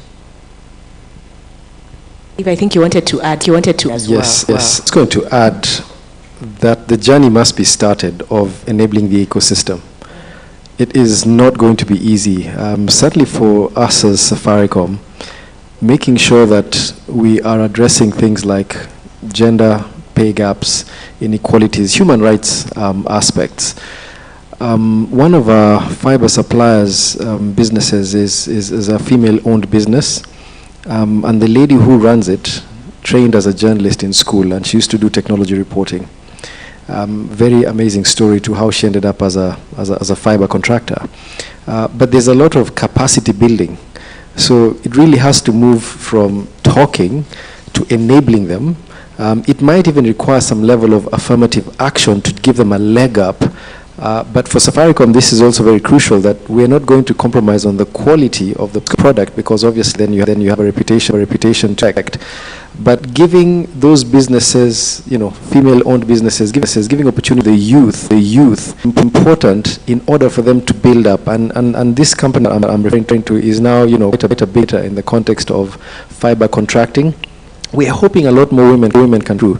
But there's also an interesting mindset because, it's a technical profession, so to speak. So we're not seeing as many women being interested in that as opposed to, supplies of office stationary things, which is okay, but it's not it. But the whole ecosystem has to come together. You have to start somewhere. Thank you. Okay. Good to know. Excellent. Okay, thank you for the clarification.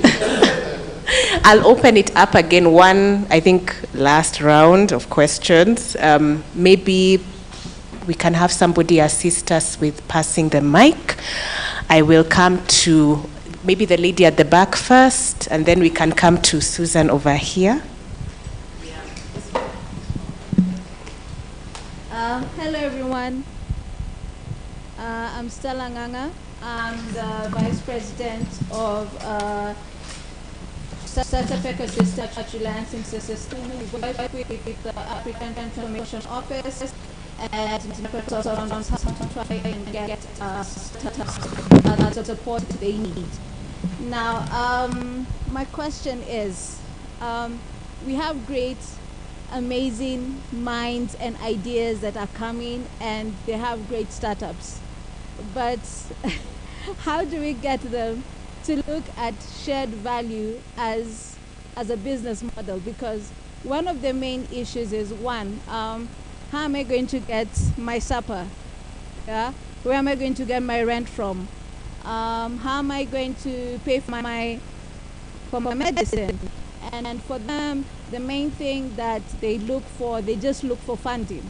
Yeah? And for us, we are trying to change that perception, because getting funding is not a solution, because if I give you funds and you don't know how to use the money, I'm going to help you.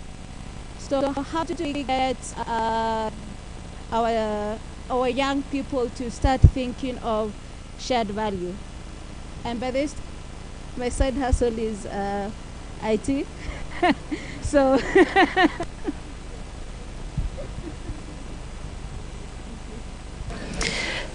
yeah, good morning, everyone. My name is Susan Jorge. My question is for Joyce. So I think it's wonderful that you've been able to bring private sector together around plastic waste.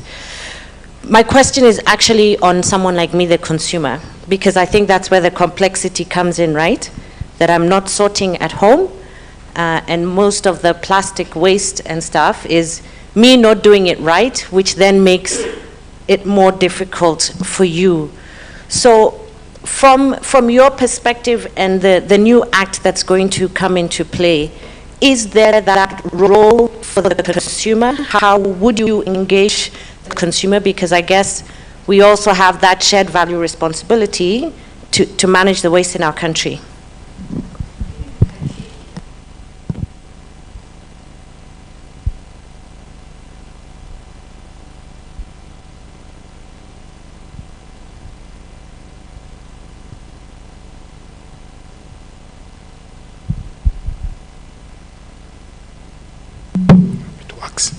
Good morning, everyone. My name is George Awala. I work with VSO, Voluntary Service Overseas. My question is around getting the small and medium enterprises and the micro businesses also thinking around shared value and looking at how do they really look at it as a strategic business move from the onset. Because a lot of these conversations are happening at the level of the large corporates, the big players in the industry. They're very easy to organize, but a majority of the businesses in Kenya are small, micro, very tiny entities that are really trying to find a space within a complicated global village. Thank you. Thank you. I thought I'd miss out. I'll make it quick. I'm inspired by all of you. My name is Arnold Gekonge from Champions for SDGs Youth, and especially Madam Rita Kavashi. Let me just confirm, it is Isuzu that assembles and makes buses, vehicles, and cars, right? So have you considered other sustainability initiatives like moving to electric vehicles and or hybrid, like the way it has already been done in other cities like Shenzhen and Paris that have moved to sustainable ways of transport, because this is what will make sure that we do not pollute the environment and that we remain sustainable for our future generations. Thank you.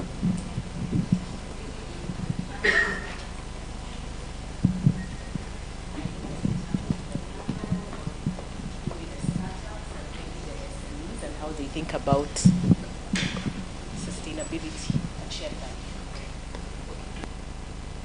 value.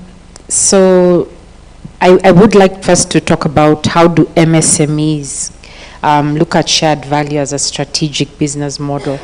So I have a story from our context, and we really work with bottom of the pyramid business people. These are your waste collectors with the gunias, you know, moving from house to house.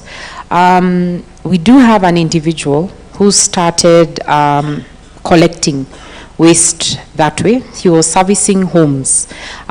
He did start off with a gunia, but then he was servicing one estate, you know, in Eastleigh, and eventually moved to Mkokoteni. This is a cart, and now owns 7 trucks.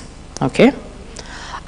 This is someone who has not gone to school, and he's been able to take his children to university. But why do I give his example in the context of shared value? When he started, he was able to ask every household he would service, how much waste do you have? I would like if you could separate this for me. And a lot of the houses were saying, we don't have space to keep 2 bins. And so what he did was to provide every home with a gunia, and these gunias he would get from factories that bring in sugar and other products for free, and then he would then distribute this to the different households. So what he was able to do is to get clean recyclable material, which means he was getting a premium when he takes these products to the recyclers.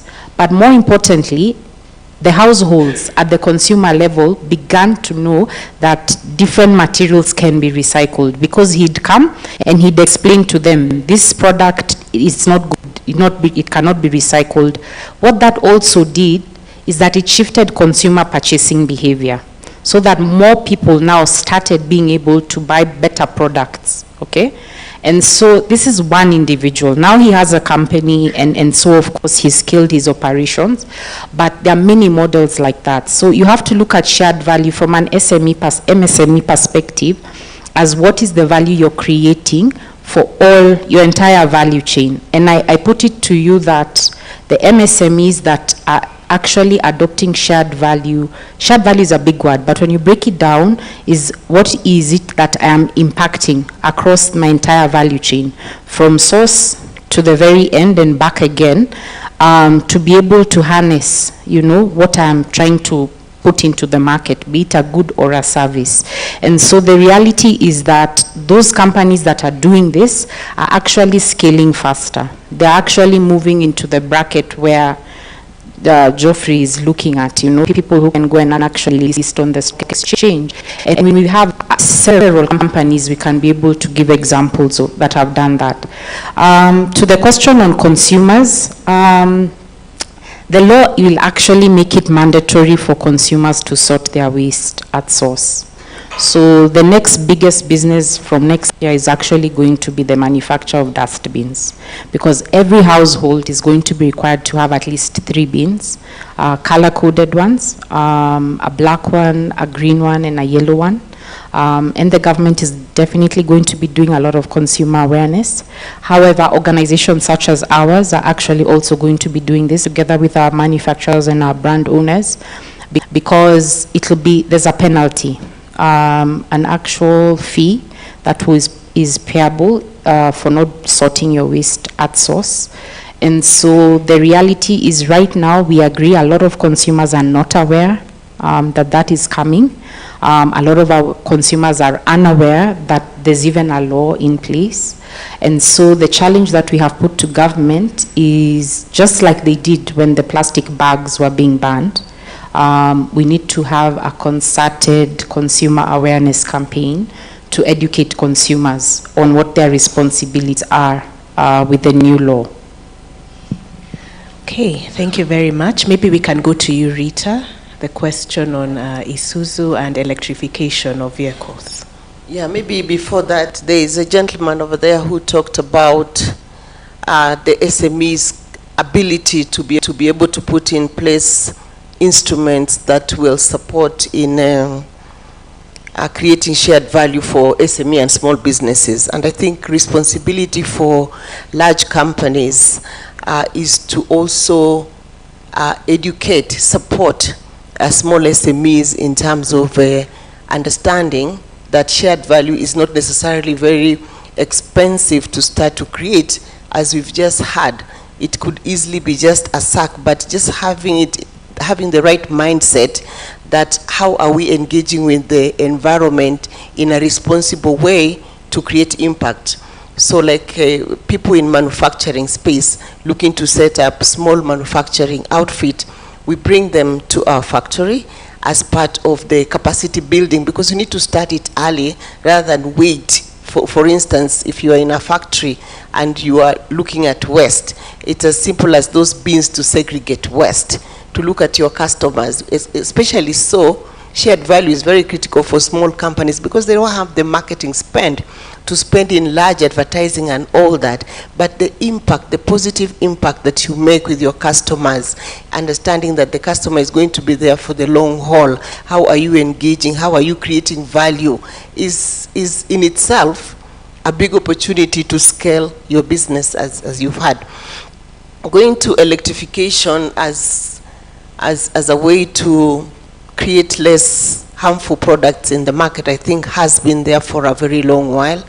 And I think it started with the meltdown, the economic meltdown in countries like the US, where consumers started to think, how are we going to engage in responsible consumption? For instance, people used to run cars, very, very high-powered, high-engine rating and all that, emitting a lot of harmful waste into the environment. With the meltdown, people started to look, how can we be more responsible in the way we spend? And I think during that time, the automobile industry went through a major transformation in the sense that the consumer started to move from high engine power to very low, just enough CC rating to be able to take maybe someone from one point to another, vis-a-vis the show large polluters of the environment. Says a lot of manufacturers to really come up with less harmful products in the market. And for instance, in Kenya now, we are already discussing on the laws that we need to have in place to move fully into electric vehicles. The charging stations, you can see already we are powering. How are we going to maintain those vehicles? What are we going to sell? Is it the battery or is it the body? There's a lot of regulatory work that needs to be put in place as we transition. But as we are talking, many organizations are already testing the electrical products and working with government to have the right infrastructure to be able to charge. For instance, a truck needs to be able to hold charge for at least 400 kilometers, so that when you get there, you can either get a swing battery that will support your journey back or have a charging system and all that. So yes, indeed, our auto industry is going through major transformation to be able to support the improvement of our environment. Okay, thank you. You have just one. I wanted to respond to your question about how do you get the small SMEs to convert and look at ESG and sustainability as a key aspect. I think the one thing that you must remember is that the future is ESG. In the future, you'll not be able to get, any business looking for funding will have to have adoption of ESG standards. Will have to show that they're conscious about the environment and climate. So that's how you start getting that education in them. If you look at our manual, it's really a very easy manual to understand, so they can start. That can be the sort of the foundation to move it forward. And I'm happy to say that Kenyans are very adaptive to new things. We have just finished our discussion on our public participation on the finance bill, very aggressively. So we should start a new public participation on SDGs, and I'm sure we'll all start embracing it. Thank you. Thank you. I think I have one final question for Barbara, and it has come from the gentleman over here. So you really have managed, in my mind, I mean, when we were doing the research and we learned about how train, this is an expansive public-private partnership. So when you're thinking about, how to manage that collaboration, and also thinking carefully, and also about even how we share out the value across the company, the government, the community. What is the ideal model, and how do people manage this to the best of their ability to deliver? It is bound by the concession agreement. So it took us about 14 months to sign the concession agreement, and in that 14 months the legalities of the concession agreement was tied down, and we live and die by the concession agreement. So whatever we do that's without the boundaries of the concession agreement is regulated by variation agreements, which cost a lot of money. It is a very large project to be a PPP project, but you find that within about a year or so, you find a rhythm, and there's certain things, especially within the shared value arena, and especially with the social investment, the corporate social responsibility projects. You find that you find projects that you don't have to do within that very strict regulations of the concession agreement. But for argument's sake, there's now I want to a very recent example, and the Kenyans will find a resonance with this. Is we have a very huge problem in South Africa, as you do, with the pangolins that are being trafficked, and maybe you know or don't know, but pangolins don't eat in captivity, and that's why there's such a high mortality rate. So we have one veterinary hospital in South Africa that treat pangolins, a vet that can treat them, and she's in Johannesburg. So once they treat the pangolins to a point, our green scorpions fetch the pangolins when they find them, wherever they have been trafficked, and she treats them, and then when they are tube fed to a point where they can then go out and find food for themselves. But each pangolin has a pangolin walker. And then the pangolins are at the hospital up to a certain point, and before they are released in pre-designated areas where they are safe. So this is one of our shared value projects, the Johannesburg Veterinary Hospital for Wild Animals. And so what we have now in the winter time, now we've got many pangolins. And the ants and the insects go deeper into the ground because it's cold. So we have to find more space for the pangolins to go, and these pangolin walkers, because the pangolins have a pangolin walker. They walk for 3 hours a day. They have to go and walk in a safe area for the pangolins and for the pangolin walkers. We can't go and walk in any open veld next to the road, So I had to get permission from concessionaire to walk in our depot area, where there's huge grasslands and anthills for these pangolin walkers to go and walk the pangolins. It took them about 6 weeks to come to a decision whether we can go and walk these poor little animals.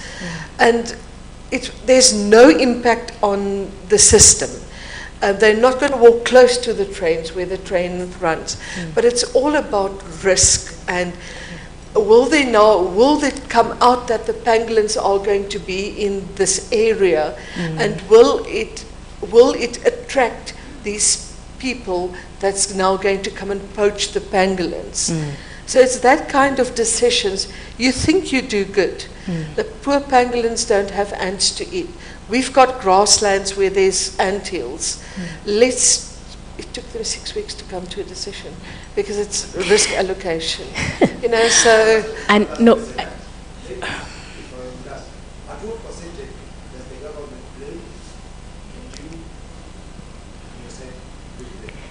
I'm government, so so we own the system. We own the asset. It's 35 billion rand worth of asset. So I don't know shillings. Sorry, I'm very bad with money and transfer of money, as my boss always tells me. So we own the system, and so it is a and they contribute only about 10% when they build the system, but it's all about risk transfer, and that's huge. When we had sinkholes, during the operation period, all their risk that they had to fix. So and as Jeffrey would tell you, you know, that's huge when you start negotiating, because they would like you, the government, the public sector partner, to take the most of the risk. We would like them to take most of the risk. So we paid for most of the system.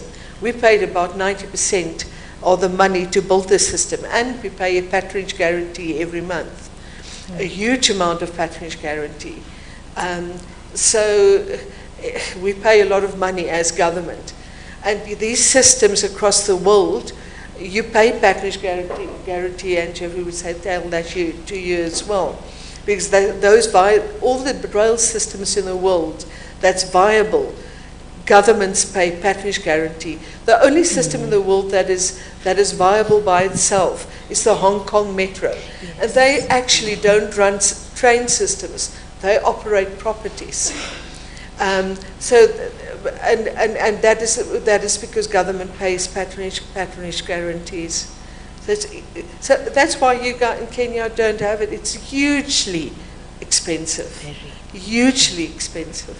Thank you so much, and thank you for giving that lovely example, because, you know, biodiversity, managing that is increasingly coming into the sphere of businesses as well. I think those in the financial sector may be already aware of that.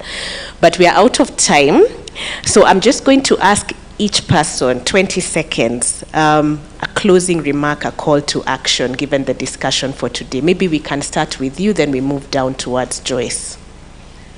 No, in terms of shared value, you know, there's that old African proverb, and you guys have the most incredible example of that. Someone mentioned Wangari Maathai. There's an old African proverb. The best time of planting a tree was 10 years ago, but we have to start now. We spoke about the state that the planet is in, and we are out of time. You know, I've been going to the Masai Mara for 12 years. It's my second home. Every time I go there, I despair. And it's not only the Masai Mara, it's all over the world. The lack of taking care of our natural resources. I look at it in the animals' eyes, and I keep on saying, Polisana, Polisana. Those of you that don't talk Swahili, I'm saying to them, I'm sorry for what we are doing to you. The first time I saw Big Craig, Big Tim in Amboseli, and I took a photo of him. I'm a photographer. I put down my camera. Tears were streaming down my face. And I looked into his eyes and I said, from the whole world, Polisana, because we're decimating this planet. And it's us for shared value that's going to make the difference. Thank you. Let me make this sweet. In 2050, 53 trillion dollars will be looking for impact opportunities. So I don't think there's any time to waste. All USMEs, 53 trillion. Can you fit in your calculator? So, and in addition to that, the largest investors globally are going to be investing only opportunities that are embracing ESG and shared value. So I don't think there's any time to waste. Let's start embracing it. Let's start embracing share value. Thank you. Thank you. Rita. The businesses that we run today, if your business is anchored on purpose, that the purpose is to create value in community, environment, society, the profits are there. Today, I have deployed shared value in my company, and we've been able to move our share from 26% in 2010 to 53%, because our consumer, our stakeholder connect with the value that we are creating. In Africa, I think we need to elevate. We didn't have an opportunity to talk about that. There's still a lot of poverty in our communities, and Africa needs to get together and solve that problem collectively so that we can have a better voice when we engage with other stakeholders in the world. So I believe the 15 countries, we need to get to the 54 countries so that we can really have serious conversation in terms of how can we leverage our strength to create a sustainable Africa. Then we can take sustainable Africa to the world. Thank you. You have to believe that what we are saying is important. If you don't believe it, then it'll be tokenism. You will be reporting on ESG, even if Geoffrey decides to make it compulsory to list on the stock exchange to have ESG requirements. You'll be doing it to check a box, which will not work. You have to believe it in your heart. And this is not black tax. This is not you doing it because we live in Africa and we have to help our brother and sister. But you have to see where the opportunities are. And guess what? It starts with you as an individual in your home. It starts with you perhaps just harvesting water from your roof. You have to believe it. That's my message. In closing, I think mine is to say that shared value is really how Africa can catalyze and really grow beyond what we are forecasting, to be able to harness the value of our people, our resources, our capabilities and our abilities. For a continent that has lagged behind for very long, I feel through shared value, because it's an entire value chain approach, it changes the way we do business, it changes how big businesses, small business and everyone else in between is able to engage with the value chain. We are able to catalyze ourselves and move forward as a continent. Thank you very much, Joyce. Thank you, my esteemed speakers, and thank you for the audience for such an active, conversation. Thank you. We take our seats.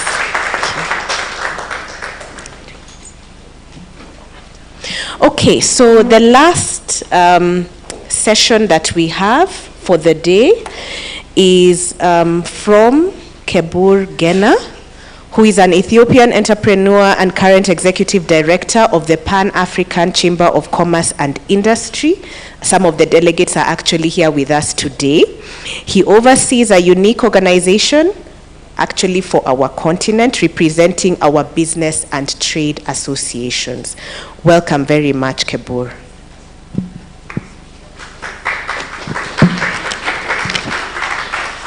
Thank you. Thank you so much.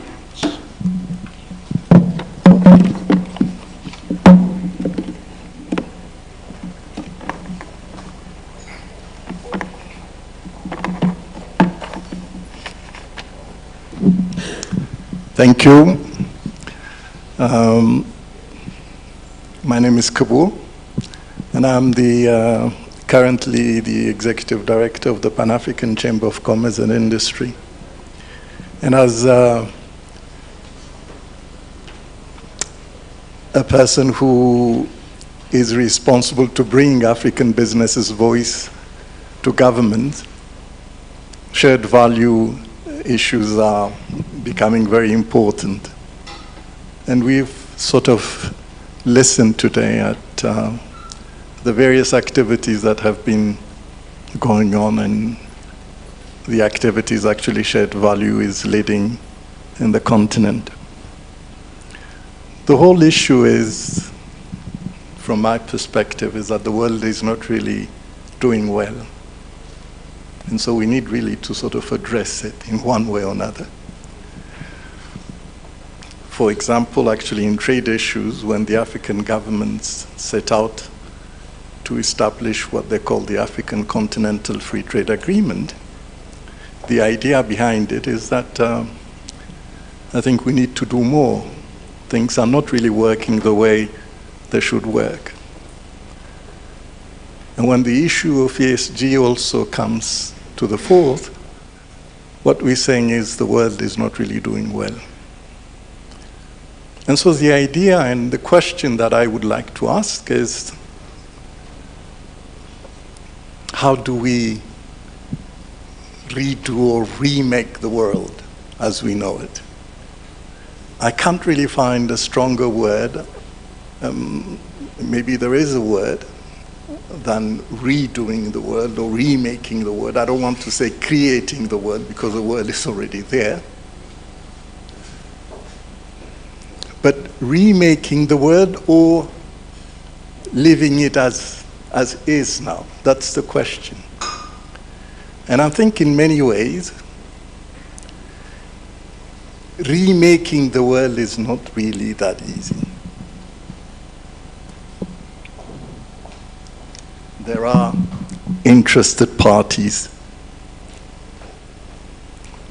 that will make it very, very difficult actually to remake the entire world.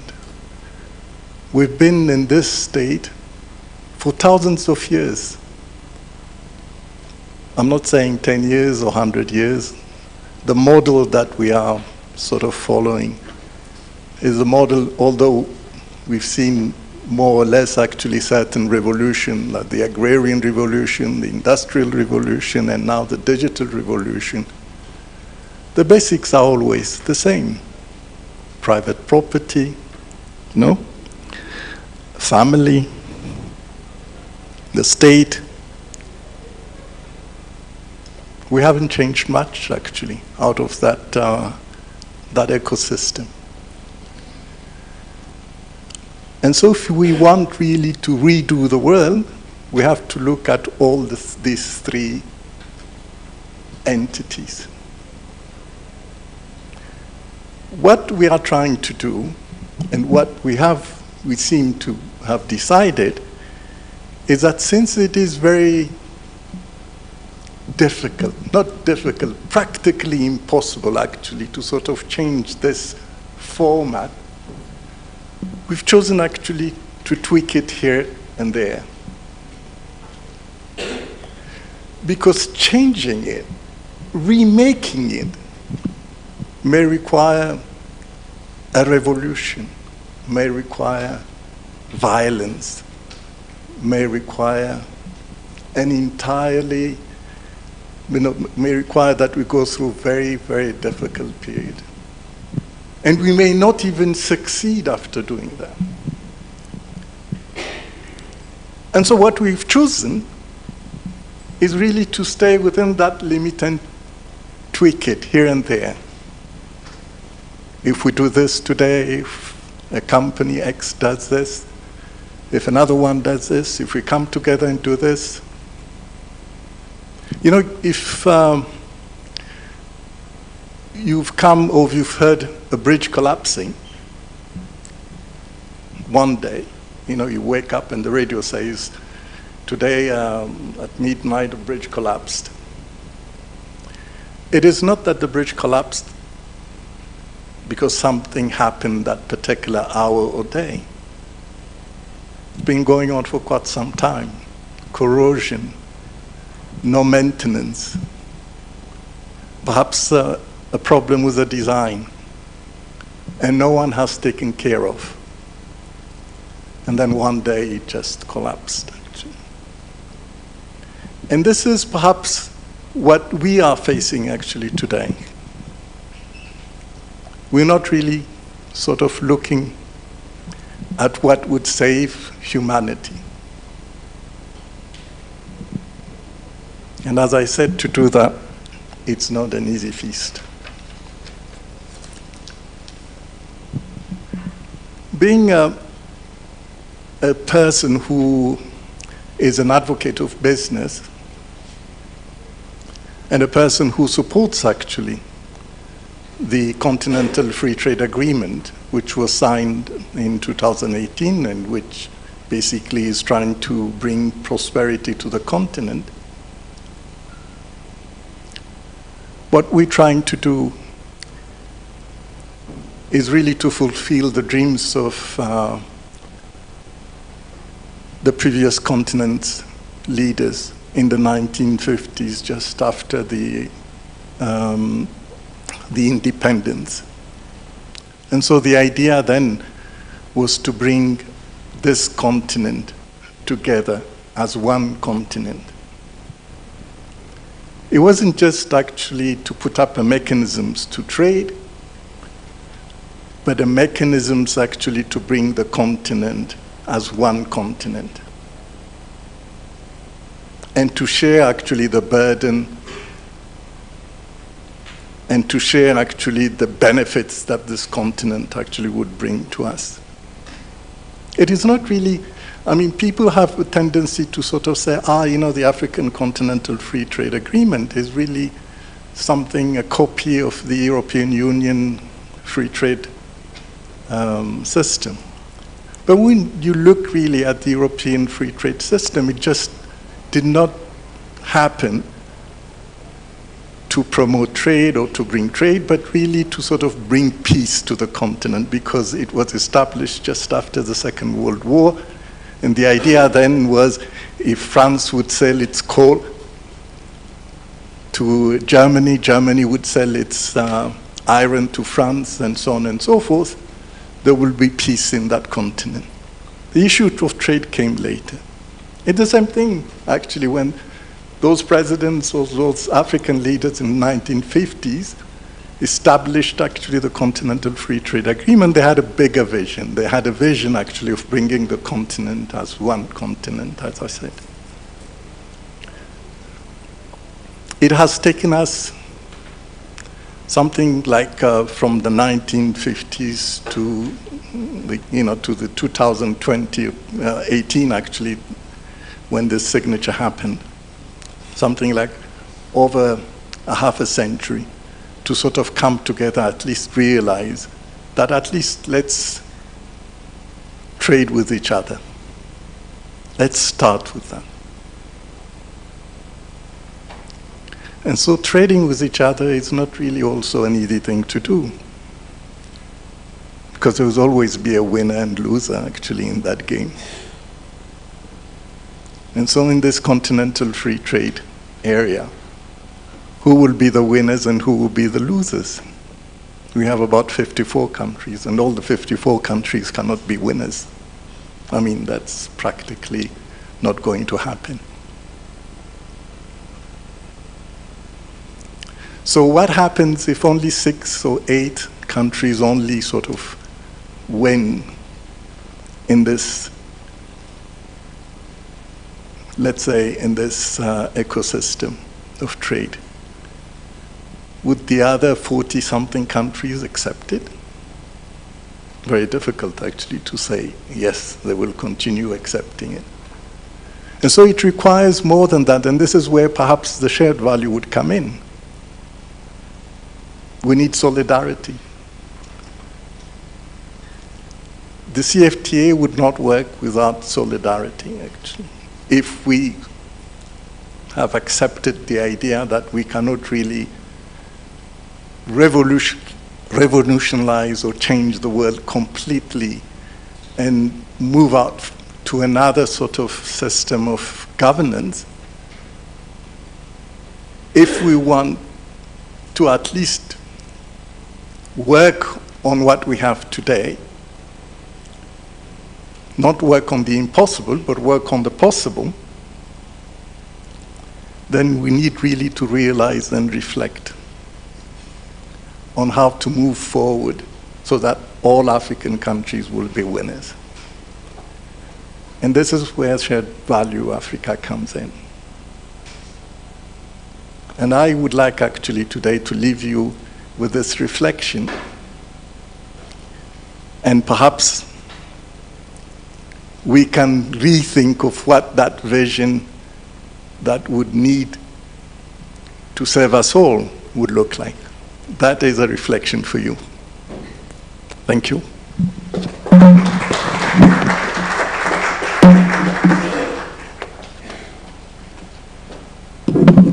Thank you very much indeed. So we are approaching the end of the program, but as is our tradition in Strathmore, and I think in many of our countries, we would like to give our guests a small gift, just a token of appreciation. So I will do this. I'll just call the speakers to the stage, and we can begin with the gift giving. So starting with yourself, Prof. Amit. Or you can help. Oh, thank you. Oh, no, but we have this whole photo opportunity.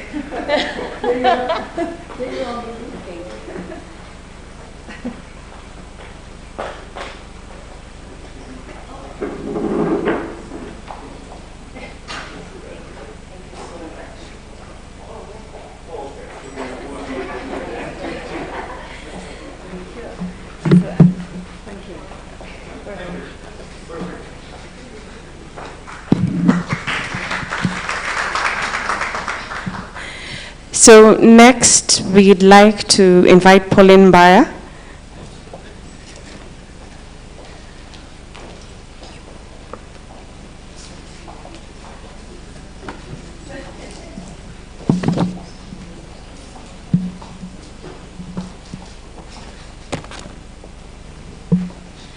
So, of course, a round of applause for her, please. And of course, we can't forget our wonderful panelists. So Joyce, please come on stage for a small token of appreciation.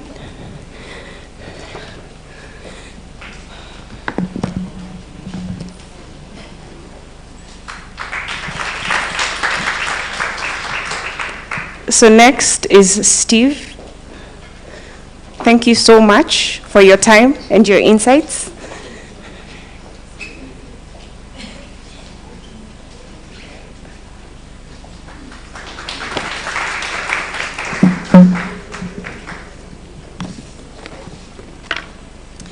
So finally, I know you're wondering about the other speakers. They have been gifted. They have walked out with their gifts. So Mr. Kebur, please come on stage.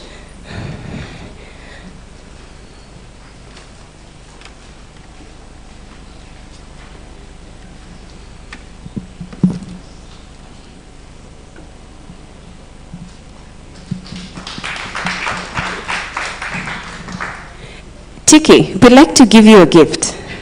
Please come on stage.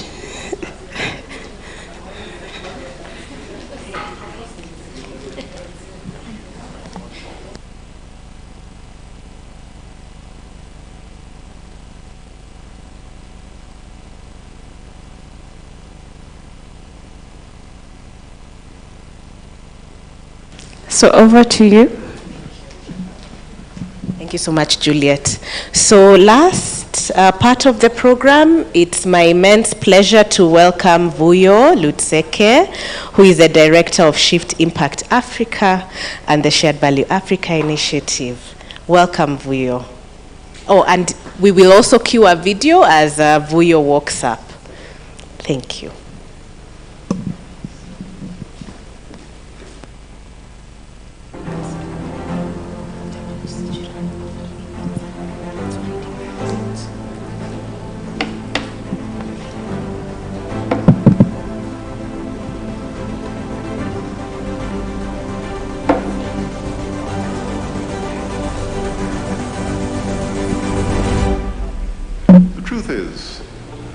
No other sector, private, public, or NGO, has the capacity to address the fundamental business and social challenges that we face today.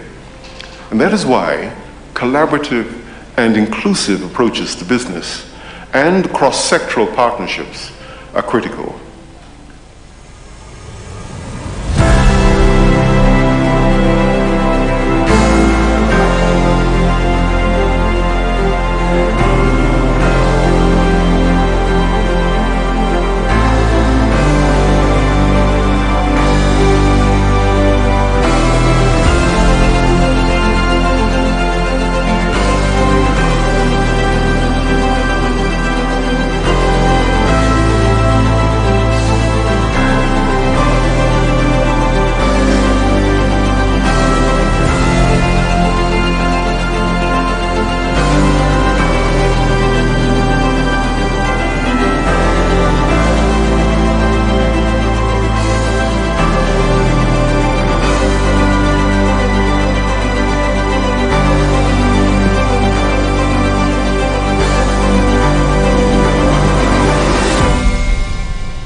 Hi everyone, great to be here with you all today. I have a very quick job in case you missed it. I'm here to announce that the Africa Shared Value Leadership Summit is going to be in Nairobi next year, in October 2024. For us, it's a very exciting opportunity to be here today to not only have today's session, and thank you again to all our speakers, but just to announce that, right, that we as the Shared Value Africa Initiative, as Shift Impact Africa, have so much pride and joy whenever we talk about the East African business community and how it contributes to creating shared value on the continent, how it's building sustainability, and how it significantly is changing the African narrative. So for us, this is our 5th year as the SVAI in Shift, and we thought in planning for 2024, what better place to do it at? Come back to Nairobi, come back and celebrate and create the platform. But even before I get to that point, I was thinking about yesterday as we were planning for today's session. I was actually standing at this very spot talking to Rita from the Strathmore Foundation. I know she's here somewhere. And we were talking about, you know, creating shared value, the importance of it. The world is changing. Business needs to adjust to the change, adapt to the change, and create shared value. We need to find more opportunities to not just share, but also lobby and influence more businesses to do this across the continent. And the more we kept talking, we got so passionate and, you know, adapt or die, adapt or die, adapt or die. And we had to pause and reel ourselves back in, because it's quite a dramatic thing to say, adapt or die. But that's the thing about evolution, right? The world is changing. Business is changing, needs to change with the world. Business needs to respond, as Steve said earlier, look at challenges that are faced by society as opportunities for innovation, for profit, etc. So this adapt or die scenario, as much as it, you know, it scared even us, it's actually quite important, and we need to have that mindset of evolution from a business perspective in order to respond to our continent and in order to drive the growth, right, Africa's growth going forward. So an interesting fact about the Africa Shared Value Leadership Summit as well is the fact that it's actually even older than the Shared Value Africa Initiative, where it was way before my time. The very first summit was hosted in 2017 as an opportunity, a thought leadership platform, rather, amongst business leaders to, at the time, just introduce the idea and the concept of creating shared value and bringing together African businesses, right, all sectors and industries who were dealing with a changing world, and the powerful tool that is creating shared value that would be for them, right, if they really were able to engage with the business measurement strategy that is shared value. So they were able to have discourse, share learnings in one event, on one stage, and one platform, right? But as a result of all those conversations, then came the need not just for advocacy, but for uniting continuously as business creating shared value and lobbying and building a network of organizations that could together scale up impact across Africa by collaborating, knowledge sharing. And then the Shared Value Africa initiative was born as a result of that, right? So the following year in 2018, that's when the SVI was born.